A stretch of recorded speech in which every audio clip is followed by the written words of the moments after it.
वहीं Pakistan text channel के 63rd programme के अंदर हम हाज़िर खिदमत हैं। और आज का जो हमारा सेशन है ख़ुसूसी तौर पे जो हमारा ऑलरेडी हम इनकम टैक्स आर्डीनेंस को सेक्शन बाई सेक्शन कंटिन्यूशन के अंदर पढ़ रहे हैं और देख रहे हैं, उसी के कंटिन्यूशन में आज इनकम टैक्स ऑर्डिनेंस में जो रिवीजन, रेक्टिफिकेशन और अपील इफ़ेक्ट के सेक्शंस हैं उनके मुतल्लिक जो हमारे केस लाज हैं, एक हमारी जो एक ओपिनियन है उसके ऊपर हम सारी डिस्कशन करेंगे। सर मंशा सुखैरा साहब से रहनुमाई लेंगे। तो आज के प्रोग्राम का बाकायदा आगाज़ तिलावत कुरान पाक से करते हैं। जिशान वड़ाई साहब से गुजारिश है कि वो आएँ और तिलावत कुरान पाक से सेशन का बाकायदा आगाज़ करें। बिस्मिल्लाहिर्रहमानिर्रहीम। कुल हुवल्लाहु अहद अल्लाहुस समद लम यलिद वलम यूलद वलम यकुल लहू कुफुवन अहद। सदक़ल्लाहुल अज़ीम। जज़ाकल्लाहु खैर। हाज़रीन से गुजारिश है कि नबी सल्लल्लाहु अलैहि वसल्लम पर दुरूद इब्राहीम में ज़रूर पढ़ लें ताकि सेशन को आगे बढ़ाया जा सके।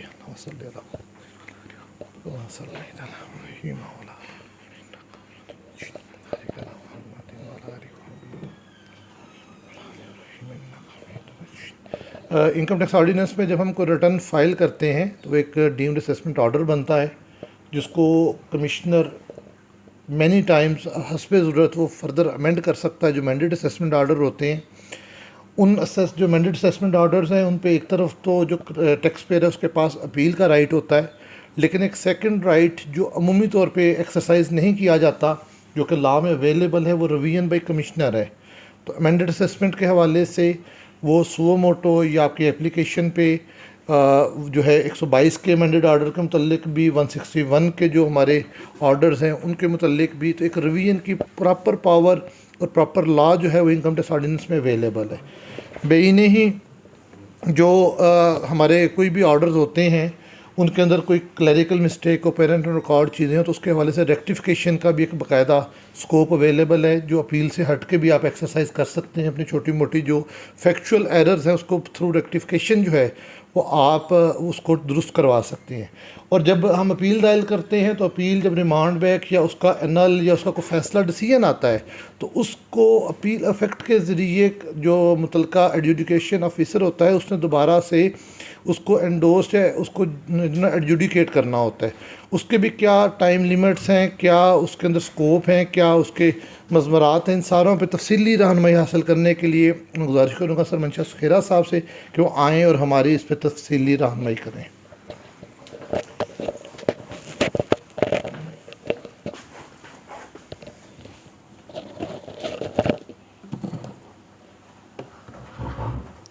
औज़ुबिल्लाहिमिनश्शैतानिर्रजीम बिस्मिल्लाहिर्रहमानिर्रहीम। Honorable member of Pakistan Tax Channel, Assalamu alaikum. In continuation of our earlier lectures, assessment and reassessment, तो आज हमारा टॉपिक होगा उसी का पार्ट जो है वो रिवीजनल असेसमेंट, रिव्यू असेसमेंट और रेक्टिफिकेशन असेसमेंट। रिव्यू यूजुअली जो है वो वही जो अमेंडेड असेसमेंट है अंडर सेक्शन जिसको 122 में हम करते हैं, तो उसमें 4 kind of category of assessments हैं, पहले हमने डिस्कस कर चुके हैं। उसमें पहला है कि ओरिजिनल ऑर्डर जो है अंडर सेक्शन 120 या 121 उसको वही अथॉरिटी, अगर से रिव्यू और रिवीजन रेक्टिफिकेशन में फ़र्क ये है कि रिव्यू में सेम यूजुअली अथॉरिटी जो है जनरल प्रिंसिपल है कि सेम अथॉरिटी ही अपने ऑर्डर को on the basis of discovery of additional information का दोबारा अमेंड करती है, तो उसको हम रिव्यू करते हैं। जब कोई हायर अथॉरिटी लोअर अथॉरिटी के ऑर्डर को करती है तो उसको हम रिवीजनल ऑर्डर कहते हैं। तो रेक्टिफिकेशन ऑर्डर भी यूजुअली जो है वो रिव्यू में ही फॉल करता है, लेकिन उसके पैरामीटर वो अमेंडमेंट के जो ओरिजिनल अमेंडमेंट बाई डीसी है वो रेक्टिफिकेशन का स्कोप लिमिटेड है, वो सेपरेट हम डिस्कस करेंगे कि उसमें अपरेंट मिस्टेक ऑन रिकॉर्ड हो तो वो किया जा सकता है। दूसरे वाला जो है वो वो सर्टन जो डेफिनेट इन्फॉर्मेशन हो, अविजन की हो, वाइडेंस हो, अंडर असेसमेंट हो, तो उस सिचुएशन में एस्केप असेसमेंट हो, तो रॉन्ग लेस अमाउंट कैलकुलेटेड हो, ओवर रिफंड हो, ओवर अलाउइंग ऑफ एक्सपेंस हो, तो उस सिचुएशन में वो कंडीशन जो है स्टिपुलेटेड है अंडर सेक्शन 122(5) में, तो उन सिचुएशन में on the basis of definite information या ऑर्डर, तो उसको अगर अमेंडमेंट करते हैं तो वो अमेंडमेंट जो है डेफिनेट इन्फॉर्मेशन पे बेस करती है। तो वो सेम अथॉरिटी जो है, यूजुअली जो ऑर्डर डीम्ड ऑर्डर होता है उसी का ही समझा जाता है, तो उसको वो अमेंड करते हैं, तो वो रिव्यू में ही फाल करते हैं। इसी तरह उसको फर्दर अमेंडमेंट भी वो कर सकता है। जो डीसी है वो 122(4) में है, तो दूसरा ऑर्डर जो अमेंडमेंट का वो फर्दर अमेंडमेंट, एक ओरिजिनल अमेंडेड असेसमेंट होगी, फिर फर्दर अमेंडमेंट होगी, तो कोई वो उसके लिए लिमिटेशन अपनी ऑलरेडी हम वो 122(4) में। इसी तरह अगर आप रिवाइज रिटर्न फाइल करते हैं तो पहले वाला जो original order deemed order under section 120 होता है, तो अगर आप रिवीजन 100 आगे आप 116(4) में या उसमें फाइल करते हैं, तो वो फिर आपका वो डीम्ड असेसमेंट ऑर्डर हो जाती है under section 122(3) deem to be. जैसे deem to be assessment order return filing पे 120 में होती है, वो अमेंडमेंट आप करेंगे तो अमेंडेड जो आपकी रिवाइज रिटर्न है that is deem to be amended order under section 120(3) जो है वो अमेंडेड ऑर्डर हो गया। अब अमेंडेड ऑर्डर एक आपका ओरिजिनल को जो सेक्शन 1 है उसको अमेंड करेंगे तो 5 में हो गया, एक 3 में डीम्ड ऑर्डर हो गया, एक 4 में फर्दर अमेंडमेंट आ गई। उसके साथ साथ ही रिविजनल है, रिविजनल वाला जो है एक वहाँ भी रिविजनल पावर है, वो रिविजनल पावर है एडिशनल कमिश्नर के पास। अब डीसी के ऑर्डर को हायर अथॉरिटी एडिशनल कमिश्नर जो है वो अगर आपका जो ऑर्डर है वो अगर एंगेज द इंटरेस्ट ऑफ रेवेन्यू है या prejudicial to the interest of revenue है, अरोनियस ऑर्डर है, ये दो कंडीशन है उसमें, बाकी उसमें फर्दर है, तो अगर वो है तो वो एडिशनल कमिश्नर जो है वो उसको अमेंड कर सकता है। अब ये आपके रिव्यू के हो गए, तो इन्हीं को अगर रिविजनल फर्दर हायर अथॉरिटी ने अगर इसी सिचुएशन में यही ऑर्डर जो है हायर अथॉरिटी, एक तो इनसे आप एग्रीड हैं तो आप जा सकते हैं to the higher authority appellant forum जो है commissioner appeal tribunal onward.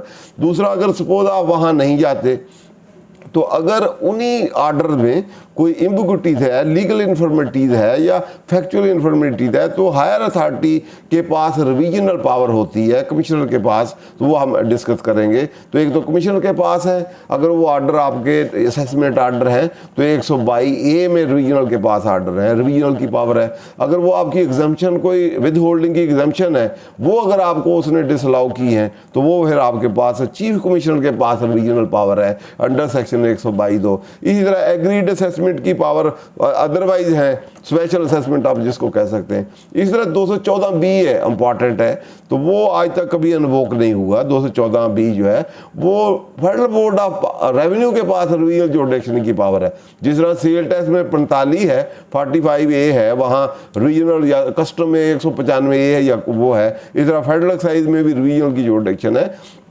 Original ये जो लॉ था तो वहाँ 122(5) नहीं था, 5(a) नहीं था पहले, तो यहाँ जुडिक्शन रिवीजन की, क्योंकि कमिश्नर का ऑर्डर था, तो कमिश्नर से हायर अथॉरिटी कौन सी थी, वो बोर्ड थी, तो उन्होंने कहा कमिश्नर का ऑर्डर जो है ये जो नई स्कीम आई है इसके तहत रिवीजनल की जुडिक्शन दी ही ओरिजिन में उसको दी गई थी बोर्ड को। 214(b) देखें खोल के हम चेक करते हैं कि अगर कोई ऑर्डर में इलीगलिटी हो, इम्प्रॉपर्टी हो, तो लोअर अथॉरिटी कमिश्नर का ही ऑर्डर, डीम्ड ऑर्डर कमिश्नर का ही समझा जाता है, तो उसके लिए एक 214(b) जो है इंसर्ट किया गया था ओरिजिन में, जो कि एट पार है विद सेल टैक्स भी, कस्टम भी और आपका फेडरल एक्साइज भी, ऑल फिस्कल स्टैट्यूट जो है, ताकि रिविजन की जुडिक्शन वहां बोर्ड को दी जाए। क्योंकि कमिश्नर का ऑर्डर है तो हायर अथॉरिटी वो रिविजन करे, लेकिन लेटर ऑन क्योंकि as the with the passage of time, क्योंकि हमारे डिपार्टमेंट जो यूज टू था पास्ट प्रैक्टिस में कि ये एडिशनल कमिश्नर करे आपका रिविजनल या कमिश्नर करे, तो उन्होंने फिर 122(5) बाद में इंसर्ट कर दिया।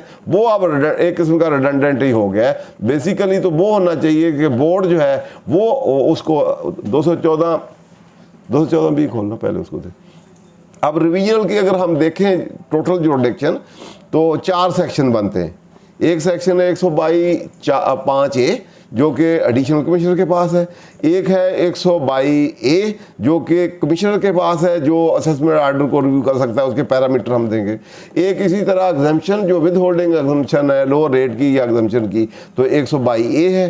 तो इसी तरह 214B है जो कि पावर है विद द बोर्ड।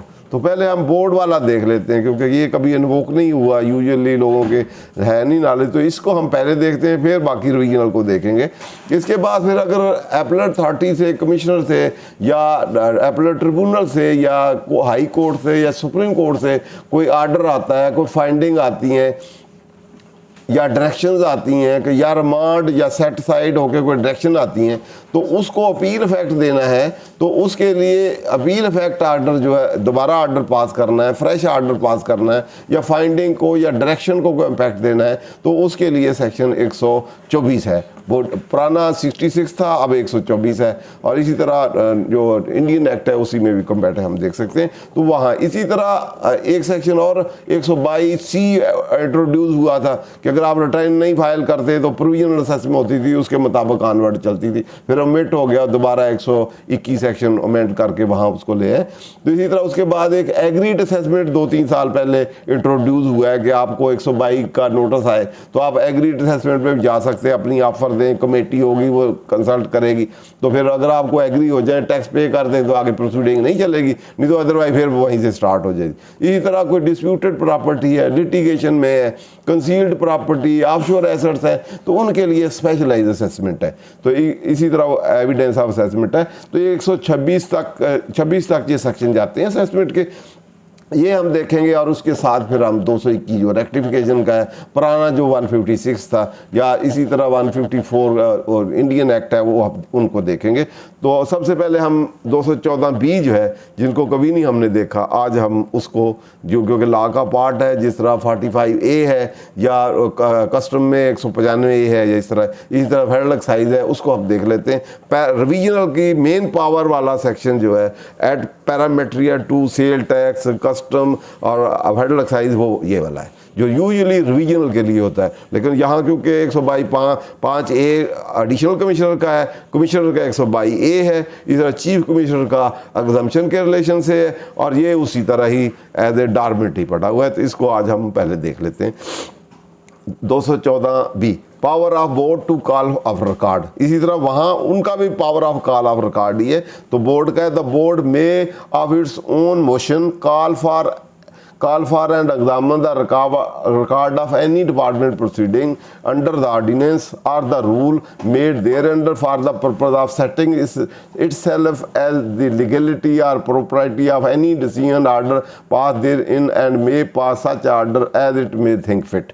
तो उसको सुओ मोटो जो है वो किसी भी डिपार्टमेंट प्रोसीडिंग की किसी भी अथॉरिटी ने, चीफ कमिश्नर ने, कमिश्नर ने, डीसी ने, एसी ने, किसी ने भी आर्डर पास किया हो और उसको अगर वो समझे, सुओ मोटो समझे कि उसमें कोई इलीगलिटी है या डिसीजन में कोई इम्प्रॉपर्टी है, तो वो उसका डिपार्टमेंट प्रोसीडिंग रिकॉर्ड है। दूसरा आप वाला रिकॉर्ड नहीं कि आपसे बुक्स शुक्स मांगे, बल्कि जो उस आर्डर में असेसमेंट आर्डर है या शोकाज नोटिस है या आपकी रिप्लाईज हैं, जो असेसमेंट का पार्ट है या रिटर्न है, उसकी डिपार्टमेंट प्रोसीडिंग का रिकॉर्ड जो है अथॉरिटी का वो कॉल फॉर कर सकता है और उसको एग्जामिन कर सकता है, और उसमें फिर वो जो समझे और डीम्ड समझे कि ये अप्रोप्रिएट आर्डर है वो कर सकता है। तो अप्रोप्रिएट इसमें आगे यूजुअली एनहांस करना हो तो उसके लिए यूजुअली तो prejudice to the interest of tax payer कोई आर्डर नहीं करना होता है, लेकिन यहाँ अगर उसने करना है तो उसके लिए भी फिर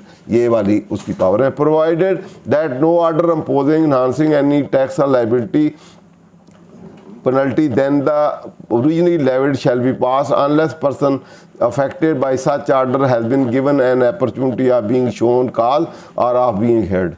तो अगर लाइबिलिटी बढ़ानी है या कोई पेनल्टी एनहांस करनी है तो उसके लिए वैसे तो यूजुअली वहाँ हम देखेंगे जो कमिश्नर का है, वहाँ पावर है ही नहीं, वहाँ वो इन्हांस लाइबिलिटी कर ही नहीं सकता, वो in the favour of tax pair या डीम्ड फिट जो है ऑर्डर पास करेगा। यहाँ बोर्ड के पास है कि क्योंकि हो सकता है कि लोअर अथॉरिटी ने मिल मिला के कोई ऑर्डर कर दिया हो, तो उस सिचुएशन में उसको प्रोटेक्ट करने के लिए, अवियन के लिए कि लोअर अथॉरिटी ने जो ऑर्डर किया है वो इन अकॉर्डेंस विद लॉ है या नहीं, या कुछ में फैक्चुअल या अदरवाइज कोई एम्बिग्विटीज हैं, एम्बर्सर्टीज हैं, तो उस सिचुएशन को मेकअप करने के लिए तो डिपार्टमेंटल के ऊपर भी रिवीजनल पावर है लोअर अथॉरिटी के पास, ताकि उसकी रिव्यू या उसके ऑर्डर को चेक कर सके, चेक करके तो उसके मुताबिक जो अप्रोप्रिएट ऑर्डर है वो कर सके। यूजुअली रिवीजनल अथॉरिटी जो है in favour of the tax payer ही होती है, लेकिन अगर उन्होंने इन्हांस करनी है लाइबिलिटी या पेनल्टी तो उस सिचुएशन में वो उसको अपॉर्चुनिटी या बीइंग प्रायर नोटिस देंगे टू द टैक्स पेयर, और फिर बोर्ड उसको इन्हांस कर सकता है। उसके बाद no proceeding under this section shall be initiated in case where appeal is pending. जी जी ये बोर्ड करेगा, बोर्ड में कौन लोग होंगे, यानी कौन होगा जो उस ऑर्डर को जो ना रिवील? बोर्ड से मुराद चेयरमैन है, और चेयरमैन आगे कोई बिना किसी को बिना यूजू चेयरमैन का, जैसे central federal board of revenue act भी है, उसके तहत चेयरमैन वहाँ भी एक पावर है। अगर आप ये यूजुअली डिपार्टमेंटल रेमेडीज हैं, ये समझ लें, वहाँ आप भी आप अगर किसी ऑर्डर से एग्रीव्ड हैं, आपने अपील फाइल नहीं की या अदरवाइज रेमेडी नहीं है, तो आप वो हम ओवरऑल फिर किसी वक्त रेमेडी में देखेंगे। इनको हम कहते हैं एक एपलेट या खुदाई जुडिशल रेमेडी होती हैं, एक आपकी जुडिशल रेमेडी होती हैं, एक आपकी सिविल रेमेडी है सिविल कोड जैसे, इस तरह आपकी एडमिनिस्ट्रेटिव रेमेडी, उसमें FTO आ गया, बोर्ड को आ गया, या ये वाले आ गया, जितनी हायर अथॉरिटी जो है जो ये एडमिनिस्ट्रेटिव रेमेडी डिफरेंट है आपको अवेलेबल है। तो अगर हम देखें तो अगर ऑर्डर पास हो जाए तो आप कहाँ कहाँ जा सकते हैं, पहले तो आपको कमिश्नर अपील वाला है वहाँ जा सकते हैं, वो मिस हो गया या अगर अदरवाइज नहीं पैरेलल भी रेक्टिफिकेशन में आप जा सकते हैं। अगर आप किसी वजह से आप भूल गए कि अपील नहीं फाइल की तो आप रेक्टिफिकेशन 221 की फाइल कर सकते हैं, वो भी पैरामीटर कवर करने पड़ेंगे, उसको भी हम डिस्कस करते हैं। फिर आप रिविजनल के लिए कमिश्नर के पास भी जा सकते हैं। फिर यहाँ क्योंकि सुओ मोटर पावर है, आप अप्लीकेशन दे सकते हैं कि आप खुद कॉल करें, एप्लीकेशन अदरवाइज तो नहीं है कि आपने एप्लीकेशन देनी, तो आप एक एप्लीकेशन भेज सकते हैं कि आपके पास ये पावर है। तो ये पावर क्योंकि जहाँ कहीं भी पावर किसी अथॉरिटी को दी गई होती हैं तो वो that is trust with that authority, वो पब्लिक ट्रस्ट की तरह है, तो उसने वो एक्सरसाइज करना होती हैं, और वो मैंडेटरी है कि for the purpose of that enactment और honestly justly fairly in accordance with वो एक्सरसाइज करे, और जिसका लीगल राइट बनता है उसको इफेक्चुएट करे। तो आप अगर नहीं भी ये सुओ मोटो करनी तो आप भी एप्लीकेशन दे सकते हैं कि आपके पास ये सुओ मोटो पावर है कि इलीगलिटी इस ऑर्डर में, इस अथॉरिटी के ये ऑर्डर में ये लीगल इन्फॉर्मेटीज है या ये इम्प्रॉपर्टीज हैं, डिसीजन ठीक नहीं है, स्पीकिंग नहीं है, या अपॉर्चुनिटी नहीं दी, या ये काम है, या एक्सपर्ट है, या और आप दे सकते हैं कि लीगलिटी या अदरवाइज फैक्चुअल मिसकंस्ट्रक्शन है, मिस एप्लीकेशन है, नॉन कंसिडरेशन है, तो आप वो फैक्ट देख के ग्राउंड देख के एप्लीकेशन दे सकते हैं, तो फिर भी वो कॉल कर सकता है, चेयरमैन को दी जाएगी। तो चेयरमैन खुद ही ऑर्डर करेगा, नीचे हर एक अपना एक चेयरमैन का अपना ऑफिस होता है, स्टाफ होता है, वहाँ से करा के अल्टीमेटली वो कर। इधर सेक्शन 7 है आपका federal board of revenue act का, उसके तहत भी अगर यहाँ नहीं आ पाए तो वहाँ जाके चेयरमैन को भी दे सकते हैं, वहाँ अप्लीकेशन दे के वहाँ भी रिप्रेजेंट आप उधर भी जा सकते हैं, क्या नाम है, FTO के पास भी जा सकते हैं। जहाँ कहीं आपको आपका ऑर्डर है विदाउट जुरिडिक्शन या अब्यूज ऑफ जुरिडिक्शन है, तो सिविल कोर्ट में भी सब्जेक्ट टू सर्टन कंडीशन, वो विदाउट जुरिडिक्शन तो वहाँ भी जा सकते हैं। यूजुअली वो बार है अंडर द लॉ, लेकिन सब्जेक्ट टू सर्टन कंडीशन है, वो भी जा सकते हैं। तो दूसरा एक आपका एपलेंट फोरम है, तो यहाँ आप यहाँ इसके पास आ सकते हैं। तो इसके लिए subject to term and condition यहाँ गिवन है, ये ओपन या एब्सोल्यूट पावर नहीं है, इसमें ये सारी रिवीजन की कंडीशनल पावर है कि आपने अपील फाइल ना की हो, पेंडिंग कमिश्नर के पास ना हो, या आगे ना हो, या एनहांसमेंट नहीं कर सकता, या वो हर एक की अपनी पैरामीटर लिमिटेशंस और कंडीशन है विद इन दैट, और लिमिटेशन भी है कि विद इन व्हाट टाइम आप अप्लाई कर सकते हैं। तो सारे जितने भी हैं इनके मुताबिक उसके जो पैरामीटर्स हैं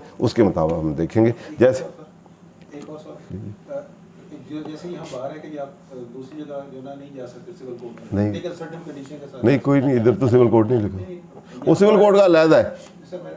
यहाँ बार है कि आप इन प्रोसीडिंग के खिलाफ सिविल कोर्ट में नहीं जा सकते, लेकिन सर्टेन कंडीशन जैसे आपने बताया, तो सर्टेन कंडीशन के साथ आप इसको क्रिमिनल प्रोसीडिंग में भी ले जा सकते हैं हम या वो हम तो कोई जरूरत बहुत वो तो क्रिमिनल को हर किसी बंदे को रोज जो ना किसी क्रिमिनल में सही सही दे हर स्टैचू का अगर देखें हम तो वहाँ यूजुअली जो अथॉरिटीज़ हैं वो प्रोटेक्टेड होती हैं।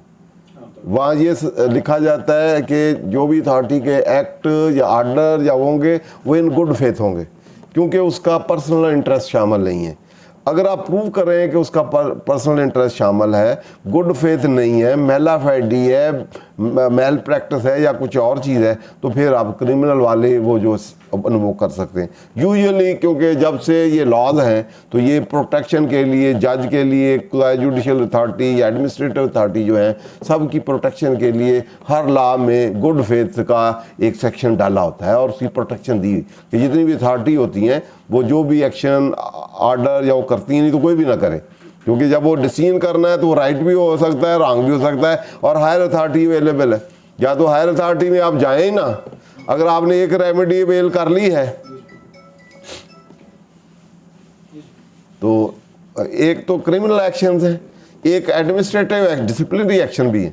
अगर आप पहले तो मेल एडमिनिस्ट्रेशन अगर आप समझते हैं कि इसमें मेल एडमिनिस्ट्रेशन की है, डिले किया है, परवर्स है, मेलाफाइडी है, ओप्रेसिव है या कोई भी डिमांड उनकी, तो उसके लिए एफटीओ है, उसके लिए वहाँ डिसिप्लिनरी एक्शन का वहाँ फोरम है, एडमिनिस्ट्रेटिव है। इसी तरह जो आप बोर्ड में जाना है वो भी एक एडमिनिस्ट्रेटिव ही, वो डिसिप्लिनरी एक्शन होंगे, उसकी आगे उनकी ट्रांसफ़र हो जाएगी या अदरवाइज वो टर्मिनेट भी हो सकते हैं, बाकी एक्शन भी हो सकते हैं। एक डिसिप्लिनरी प्रोसीडिंग एडमिनिस्ट्रेटिव है। तो क्रिमिनल जाना है तो क्रिमिनल एक्ट है, उसने कोई आपका जो आपका किया है, कोई उसने फ्रॉडुलेंट या उसने कोई ऐसा एक्ट किया है जो कि जैसे फोर्जरी है या ऐसे काम है जो उसमें आते हैं, क्रिमिनल एक्ट में आते हैं, ऐसा काम है तो फिर आप वहाँ भी जा सकते हैं। हाँ, लेकिन वहाँ आपने प्रूव करना होगा कि गुड फेथ में नहीं है, बैड फेथ में, मेलाफाइड में तो वो उसमें तो कोई नहीं, उसमें तो इवन पुलिस अफसर जो है उसके खिलाफ भी उन्होंने कहा जी ये आप कर सकते हैं, क्रिमिनल एक्ट कर सकते हैं, अगर आप है तो आप दे दें। लेकिन यूजुअली कम चांसेस होते हैं सक्सेस के, वो इसलिए कि लॉ ने उनको प्रोटेक्शन दी है। वो कहेगा मेरा इसमें क्या इंटरेस्ट है, मैं तो I am acting on behalf of the department और मैं जो समझ रहा हूँ मैं डिपार्टमेंट के इंटरेस्ट को प्रोटेक्ट कर रहा हूँ, मेरे खिलाफ मेरे मुताबिक ये लॉ है, तो ये लॉ में अगर दो व्यूज़ भी हो सकते हैं। इधर कोई हर जज ही फैसला करता है, सुप्रीम कोर्ट वापस कर देता है, ठीक है ना, तो या लोअर कोर्ट करती है तो हायर कोर्ट उसको रिवर्स कर सकता है। तो इट डज नॉट मीन कि वो उसका पर्सनल इंटरेस्ट उसमें शामिल नहीं, या तो कोई पर्सनल बायस्ड हो, इंटरेस्ट हो, उससे कोई कनेक्टेड हो, उसका भाई हो, दूसरा हो, इस तरह के वो रिलेशन में जहाँ पर्सनल इंटरेस्ट होते हैं, वो अगर आप प्रूव करें तो उस सिचुएशन में फिर आपको प्रूव करना होगा। तो फिर अकॉर्डिंगली क्रिमिनल एक्ट भी हो, मिंजरिया भी हो, एक्टरिया भी हो, गिल्ट माइंड भी हो, तो वो सारे आप प्रूव करने, बियॉन्ड रीजनेबल डाउट भी आपको प्रूव करना पड़ेगा। वो आप अगर करते हैं, ऑफेंस भी है, उसकी इंग्रेडिएंट भी फॉलो करते हैं, तो देन आप वो भी अडॉप्ट कर सकते हैं। उसके लिए कोई लिमिट नहीं होती क्रिमिनल में। यहाँ तो फिर भी लिमिट है कि 5 साल 2 साल तक, वहाँ तो कोई लिमिट ही नहीं। क्रिमिनल एक्ट जिसने भी किया हुआ है वो आपके अनलिमिटेड टाइम, ठीक है, वो आपके खिलाफ ही कर सकते हैं। अगर आपने किया वो कहें जी ये क्रिमिनल माइंड है, इसने गलत किया, ब्लैकमेल किया, ये वो, उसके फेवर में बाद में आपके खिलाफ भी हो सकता है फिर, ठीक है, दोनों साइडें। No proceeding under this shall be initiated in case where an appeal is pending.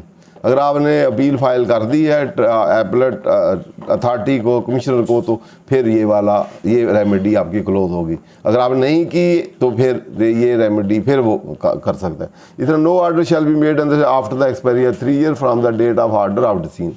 तो एक टाइम लिमिट भी आ गई कि 3 साल जो है फ्राम द जो भी ऑर्डर डिसीजन है जिसमें लीगल इन्फॉर्मिटी है उसमें 3 साल के अंदर अंदर ये सुओ मोटो एक्शन ले सकता है, या आप एप्लीकेशन लें, अपील पेंडिंग ना हो तो फिर वो आपके उन ऑर्डर को डीम्ड फिट जैसा चाहे कर सकता है, वो उसको सेटिसाइड भी कर सकता है, रिमांड भी कर सकता है, मॉडिफाई भी कर सकता है, अनल भी कर सकता है, पार्टली अलाउ कर सकता है, पार्टी डिसअलाउ कर सकता है। तो उसके पास as deemed fit according to the circumstance जो ऑनेस्ट रीजनेबल है वो आपको वो रिलीज दे सकता है। तो यूजुअली ये real जुडिक्शन for the relief of tax pair होती हैं, अनलेस एंटल कोई उसमें कोई बड़ा बिग कोई ओविजन ना हो, तो उस सिचुएशन में फिर वो ये वाला प्रोविजो फिर इन्वोक होता है। तो आगे ये वाला आज तक यूजुअली होता नहीं है, बहुत कम है, क्योंकि हमें भी नहीं पता मोस्टली, हम तो ये इसका पैरेलल वो 122(5) है, डिपार्टमेंट वही लगाता है। तो इसी तरह या हमने जाना हो तो 122A, कहीं अपील ना फाइल की हो तो 122A, या कहीं कमिश्नर से अदरवाइज हो के ये वाला जी ज्यादती हो गई ये वगैरह, तो फिर 122A में चले जाते हैं। यूजुअली एपलेट रेमेडी जो है कमिश्नर वाली अडॉप्ट करते हैं, या रह जाए, टाइम बार्ड हो जाए, या और कोई रीजन हो जाए तो फिर उसके बाद अगर 122A का या इसका 214 का अमाउंट करवा लेते तो उसके अगर हम कहते हैं कि हम इसके भी एग्रीव्ड हैं, उसके खिलाफ हम अपील फाइल कर सकते हैं। किसमें इसके जो 122 का या कुछ, हाँ ऑर्डर होता है, हाँ, वो उस अपील की प्रोविजन अलग है, कुछ जहाँ अपील नहीं है, कुछ सेल टैक्स में तो है। सेल टैक्स में इस ट्रिब्यूनल वाला जो ऑर्डर है या कमिश्नर का ऑर्डर का जो है वो डायरेक्ट अपीलेबल है थ्रू द ट्राइब्यूनल। लेकिन यहाँ क्योंकि इनकम टैक्स में इसके खिलाफ अपील नहीं है, जहाँ अपील नहीं है वहाँ आप रिट फाइल कर सकते हैं। हाँ जी, वहाँ रिट है। जैसे अभी हम रिवीजन को देखेंगे तो वहाँ आप फिर जहाँ अपील नहीं है, रेमेडी ऑफ अपील अवेलेबल नहीं है, तो वहाँ आपके लिए डायरेक्ट रिट है। ठीक है जी। अगर वो फिर आप इस रूट से, इस रूट में तो लंबा रूट है आपके पास, अगर आपकी किसी वजह से आपको रेमेडी ऑफ कमिश्नर अपील वाली आप नहीं फाइल कर सके, आपको पता चला कि 2 साल बाद पता लगेगा ऑर्डर हुआ है, डिमांड बहुत ज़्यादा है, तो आपके पास आप देखेंगे अब क्या क्या किया है। अब एक तो 122A वाली, एक तो 122A वाली रेमेडी है, फिर आपने चूज़ करना है कि कौन सी वाली करूं। 122A वाली कमिश्नर के पास आप कर सकते हैं, ये बोर्ड के पास कर सकते हैं, तो अगर आप एग्जम्पशन केस है तो वो चीफ कमिश्नर के पास कर सकते हैं।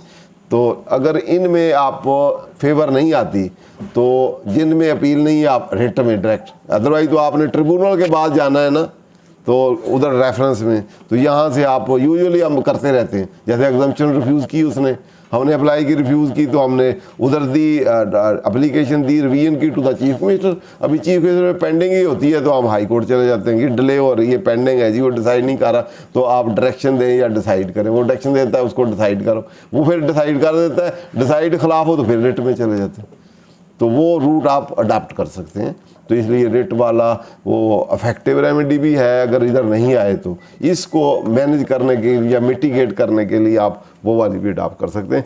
तो ये वाली वो वाली remedy subject to condition, appeal pending ना हो आपकी, और दूसरा आपका विदिन 3 ईयर आपके पास है बोर्ड में, और इसमें कंडीशन नहीं है। इस तरह रिवीजन बाई कमिश्नर जो है, कमिश्नर में सुओ मोटो, ये भी उसी तरह है जैसे वो हमने उसको देखा है। Suo motu call for record of any proceeding under this ordinance और अंडर द रिपील्ड ऑर्डिनेंस, और इसमें उसमें अगर आप कंपैरिजन करें तो उसमें ऑर्डर इन रूल भी था। इस उसमें अगर हमने दोनों को कंपैरिजन करें तो कोई रूल के अंदर भी ऑर्डर हुआ है रिकवरी का या कोई और, तो वो भी आप बोर्ड के पास सुओ मोटो कह सकते हैं जी गलत हुआ है, ये ज्यादती होगी, आपका सील प्रेमिसेस हो गया या बैंक हो गए अटैच, ये वगैरह वगैरह, रूल के तहत भी कोई ऑर्डर हुआ है तो वहाँ उसके लिए भी जा सकते हैं। तो यहाँ सिर्फ ऑर्डर अंडर द ऑर्डिनेंस, और अंडर आगे उसके बाद जो है under the repeal ordinance, in which order has been passed by an officer of inland revenue और अदर देन कमिश्नर अपील। तो यहाँ मोस्ट इम्पॉर्टेंट एक चीज़ आई है, यहाँ कमिश्नर अपील का नहीं है, उसके अलावा बाकी सारे ऑर्डर है। वहाँ कमिश्नर अपील क्यों नहीं लिखा गया? वहाँ नहीं लिखा गया, नहीं मुतहत नहीं, वहाँ इसलिए नहीं लिखा गया, वहाँ डिपार्टमेंटल प्रोसीडिंग लिखा गया। कमिश्नर अपील जो है वो डिपार्टमेंटल प्रोसीडिंग नहीं होती, वहाँ इसलिए किसी अथॉरिटी का नाम नहीं लिखा गया, वो कुज़ाई जुडिशल अथॉरिटी है उसकी प्रोसीडिंग है, इसलिए वहाँ लिखने की वो डिपार्टमेंट प्रोसीडिंग। यहाँ प्रोसीडिंग डिपार्टमेंट का any proceeding under this ordinance, उसको इसको कंपैरिजन करें तो यहाँ लिखा हुआ है any proceeding under this ordinance और अंडर द रिपील ऑर्डिनेंस। वहाँ क्या लिखा हुआ था? वहाँ डिपार्टमेंटल प्रोसीडिंग। तो डिपार्टमेंट प्रोसीडिंग में सारों की ही प्रोसीडिंग आ गई थी।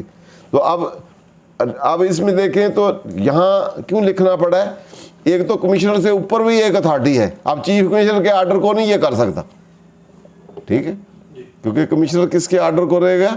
ये रिवीजन करनी आपने से लोअर अथॉरिटी जो है, और under any proceeding under the ordinance repeal ordinance proceeding होगी, और प्रोसीडिंग लोअर अथॉरिटी ने ऑर्डर उस ऑर्डर को पास किया होगा, वहाँ डिपार्टमेंट प्रोसीडिंग सबकी ही है, जितनी भी डिपार्टमेंट प्रोसीडिंग है। वो चीफ कमिश्नर के आर्डर को भी कॉल कर सकता है, कमिश्नर को भी, ये एडिशनल को भी, सारे को आर्डर जो है वो बोर्ड वाला जो था सारे आर्डर वो सुओ मोटो जो है उसको मॉडिफाई या अमेंड या जायज डीम्ड फिट वो कर सकता है, लेकिन वो अपीलेंट अथॉरिटी का नहीं कर सकता। ठीक है, ये भी नहीं अपीलेंट अथॉरिटी किसी का कर सकता, क्योंकि कमिश्नर ये खुदाई जुडिशल अथॉरिटी। तो इसलिए यहाँ स्पेसिफिकली उन्होंने, क्योंकि अथॉरिटी का जिक्र आया है इसे, वहाँ डिपार्टमेंट प्रोसीडिंग का नहीं है, तो इसलिए कमिश्नर ने जो लोअर अथॉरिटी हैं, ऑफिसर ऑफ इनलैंड रेवेन्यू या अदर दैन कमिश्नर अपील जो है, officer of inland revenue define है, उसमें सारे ही आते हैं तकरीबन, तो उनको उनके आर्डर जो है अंडर द ऑर्डिनेंस जो है उनको सुओ मोटो उनका प्रोसीडिंग का रिकॉर्ड अंडर द ऑर्डिनेंस उसको कॉल कर सकता है, कॉल करके फिर उसको एग्जामिन कर सकता है और इंक्वायरी के इस इंक्वायरी वगैरह भी कर सकता है। और इसमें सब्जेक्ट टू कंडीशन है कि कब नहीं कर सकता, उसकी लिमिटेशन क्या है, अपील पेंडिंग है या पीरियड क्या है, तो आगे हम देख लेते हैं। या इसमें एनहांस कर सकता है या नहीं कर सकता, वो भी इसमें देख लेते हैं। यूजुअली नहीं कर सकता। यहाँ एक सवाल और पैदा होता है, आगे पढ़ लें पूरा, तो फिर सवाल कर लें। पूरा 4 सेक्शन है, फिर सवाल सारे कर लेंगे। Subject to subsection 3, whereafter making such inquiry as is necessary, Commissioner consider that the order require revision, the Commissioner may suo moto make such revision to the order as Commissioner deemed fit। तो subject to है, 3 वाली condition में नहीं है, यहाँ वो उसका reverse है। वहाँ था कि वो एनहांस भी कर सकता है पेनल्टी, या यहाँ नहीं कर सकता। उन्होंने कहा subject to order subject shall not be prejudicial to the person whom the order let. तो इसमें वो एनहांसमेंट वाला चैप्टर क्लोज्ड है। आपने रिवीजन की एप्लीकेशन देनी है तो वो आपकी जो डिमांड है पेनल्टी की या अदरवाइज है, उसको कमिश्नर रिवीजन में आपके एंगेज नहीं कर सकता। आपकी फेवर में रिलीफ गिविंग रेमेडी है, ये समझे, डिपार्टमेंटल रिलीफ गिविंग रेमेडी है कि आपके वो चीज़ें रह गई हैं डिपार्टमेंट वाली, आपने अपील फाइल नहीं की अपीलेंट अथॉरिटी को, ये वो, तो उस सिचुएशन में इसको आप अपील कर सकते हैं। सुओ मोटो वैसे पावर है, यूजुअली वो इनकार भी कर सकता है कि ये मेरी अपनी पावर है, आपकी एप्लीकेशन पे नहीं कर सकता, लेकिन आप एप्लीकेशन दे के कह सकते हैं कि उसको, क्योंकि पावर वेस्टेड है तो पावर ट्रस्ट है, तो इसलिए आपको इतनी अनुभव करें। इलीगलिटी ये, इसमें इलीगलिटी प्रॉपर्टी लीगल या अदरवाइज फैक्चुअल ये है, तो उसके मुताबिक फिर इन ऑर्डर वो कर सकता है। तो इसके लिए पहले वो डिटरमिन करेगा, रिकॉर्ड कॉल कर, पहले रिकॉर्ड कॉल करना है, रिकॉर्ड कॉल करके फिर उसमें इसमें इंक्वायरी भी करनी। वहाँ से कॉल रिकॉर्ड ही था, इंक्वायरी नहीं थी। इंक्वायरी से मुराद ये होता है कि वो जो उसने एग्जामिन करनी है, कॉल रिकॉर्ड करके उसको एग्जामिन करके उसकी वैलिडिटी चेक करनी कि वो उसमें जो रिकॉर्ड का पार्ट है, जो असेसमेंट ऑर्डर है, शो काज नोटिस है, या कोई और उसमें नोटिसेज हैं, रिप्लाई है, या चीज़ें हैं कि वो करेक्ट एप्लीकेशन ऑफ लॉ है या नहीं है, लीगलिटी, इलीगलिटी, वैलिडिटी और अब्यूज़ ऑफ पावर तो नहीं है, कोई अपॉर्चुनिटी या प्रिंसिपल ऑफ नेचुरल जस्टिस या वो तो नहीं है कोई, वो सारे उसको उसके मुताबिक इंक्वायरी डिटरमिन करेगी कि प्रोसीडिंग और जो ऑर्डर है वो वैलिड है या इनवैलिड है। अगर यूजुअली इन्वेस्टिगेशन और इंक्वायरी में फ़र्क ये होता है कि investigation is a fact finding exercise, कि आप उसके लिए डॉक्यूमेंट चेक करते हैं कि कौन कौन से डॉक्यूमेंट या विटनेस, और उसमें आप वैलिडिटी या इनवैलिडिटी को नहीं देखते, फैक्चुअल फाइंडिंग आप देखते हैं। और भी जितनी भी इंफॉर्मेशन है वो आप इकट्ठी, या डाटा या रिकॉर्ड या डॉक्यूमेंट या इंफॉर्मेशन वो आप इकट्ठी करते हैं, ताकि आप वो फैक्ट की, रियल फैक्ट जो करेक्ट फैक्ट है या ट्रुथ है उसको फाइंड करें। ठीक है, उसके लिए करते हैं। तो इंक्वायरी उससे ऊपर होता है, जो आपने इन्वेस्टिगेशन में फैक्ट फाइंडिंग एक्सरसाइज की है उसकी वैलिडिटी चेक करनी होती, क्या वो जो आपकी इंफॉर्मेशन जो आपने ओपिनियन उन इन्वेस्टिगेशन की है, क्या वो डॉक्यूमेंट या जिस पे आप बेस कर रहे हैं वो वैलिड है या इनवैलिड है, उसको चेक करना है। उसकी लीगैलिटी और वैलिडिटी को चेक करने को इंक्वायरी है। ये इन्वेस्टिगेशन जो है वो फाइंडिंग फैक्ट फाइंडिंग या एक्सरसाइज है, ये उसकी जो फैक्ट फाइंडिंग है उसकी वैलिडिटी को चेक करना है कि वो डॉक्यूमेंट क्या है, उसका सोर्स प्राइम है, सेकेंडरी है, हेयर से है, कहाँ से आई, स्टेटमेंटें क्या है, तो उसकी वैलिडिटी को कि कितनी हद तक वो वैलिड है, कितनी इनवैलिड है, उसका क्या क्वांटम है, क्या है, किस में बेस करता है, तो उसको चेक करना ये इंक्वायरी है। उस फाइंडिंग जो इन्वेस्टिगेशन फैक्ट फाइंडिंग एक्सरसाइज है उसको रिकॉर्ड की वैलिडिटी को चेक करना ये इंक्वायरी है। तो यूजुअली इन्वेस्टिगेशन की पावर नहीं है इसके पास कि इन्वेस्टिगेट करे, रिकॉर्ड कॉल करे, डॉक्यूमेंट, वो नहीं, वो ऑलरेडी प्रोसीडिंग में सब कुछ है। तो प्रोसीडिंग का पार्ट है, असेसमेंट रिकॉर्ड, नोटिस शोटिस, ये वो, उसको चेक करना है कि उसकी वैलिडिटी क्या है, वैलिड है, इनवैलिड है, जो उस पर फाइंडिंग दी हैं वो क्या है, वो प्रेजुडिस टू द इंटरेस्ट है उसके, जो टैक्स पेयर है, वो इलीगल है, वैलिड है, फैक्चुअल इन्फॉर्मिटी है, इलीगल है, क्या है,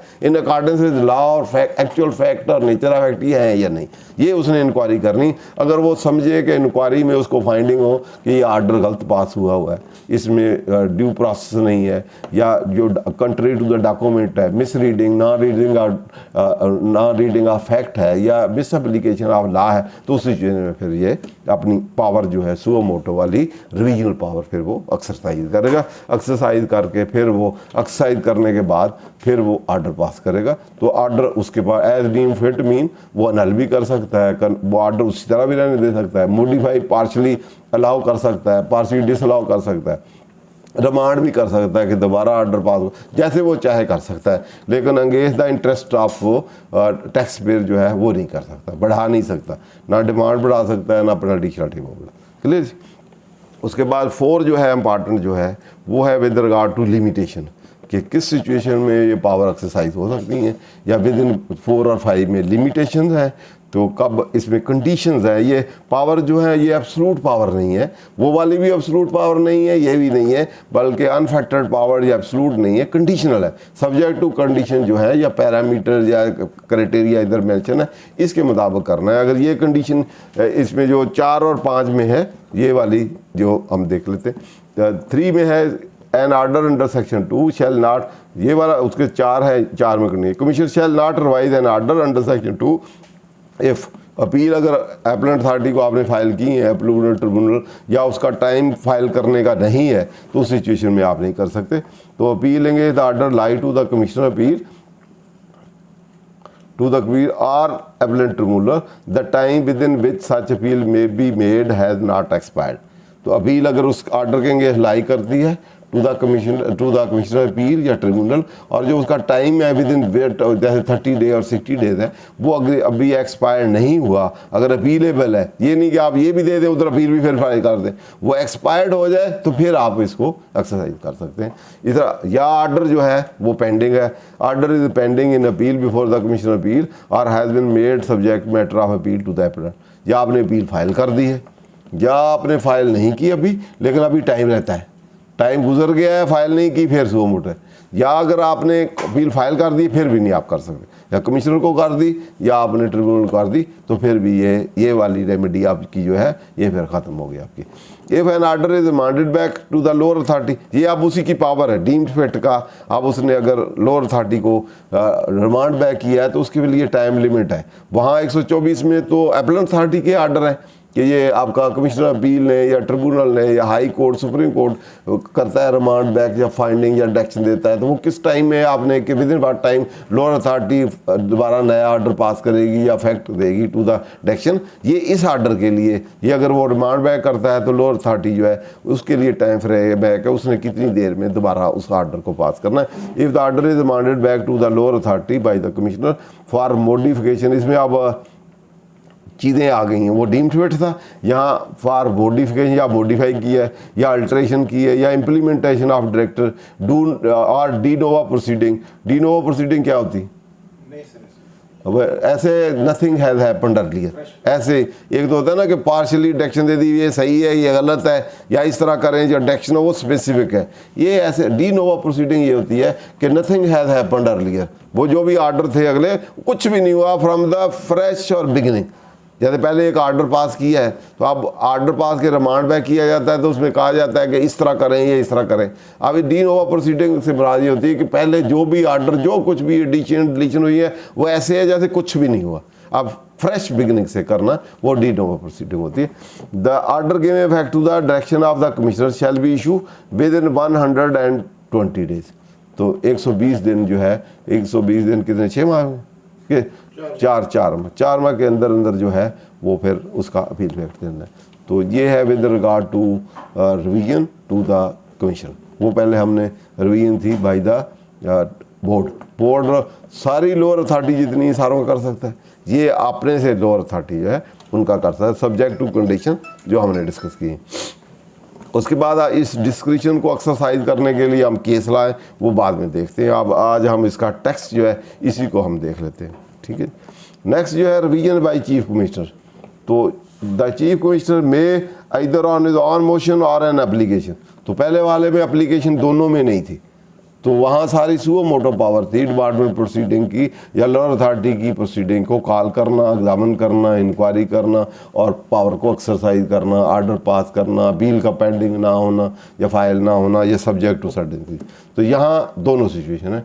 यहाँ अगर आपने लोअर कमिश्नर ने, यूजुअली एग्जामिशन की पावर कमिश्नर के पास होती है, तो कमिश्नर जो है आपका विद होल्डिंग जो है वो 149 में आपका कोई सैलरी वाली को एग्जामिशन आपने अप्लाई की है या 148 इम्पोर्ट वाली की है या आपने वो कोई डिविडेंट या प्रॉफिट ऑन डेट या और जितने भी हैं, तो एक सेक्शन है 159 वो एग्जामिशन और लो रेट के सर्टिफिकेट को डील करता है। रीड विद जो जितने भी सेक्शन विद होल्डिंग के हैं या कलेक्शन के हैं या ट्रांजिशनल में 236, 31, 32 जो है, जहाँ कहीं भी एग्जामिशन अवेलेबल है या सेकंड शेड्यूल के पार्ट 4 में, 3rd में, 2 में या लो रेट वाले जो है, तो वहाँ आप एंटाइटल हैं तो आप एप्लीकेशन देंगे टू द कमिश्नर। तो कमिश्नर कुछ सिचुएशन में मेरे ख्याल 15 दिन के अंदर ही उसने डिसाइड करना है, आजकल तो टाइम लिमिट फिक्स भी है, तो यूजुअली वो उसमें आपकी रिजेक्ट कर देते हैं, बाद वाला भी करते हैं। जहाँ कहीं वहाँ आपका रिफ्यूज़ल हो जाए, एग्जामिशन सर्टिफिकेट आपको ग्रांट ना हो या लोअर सर्टिफिकेट ना ग्रांट हो, तो फिर आपकी रेमेडी यूजुअली अपील नहीं है उसकी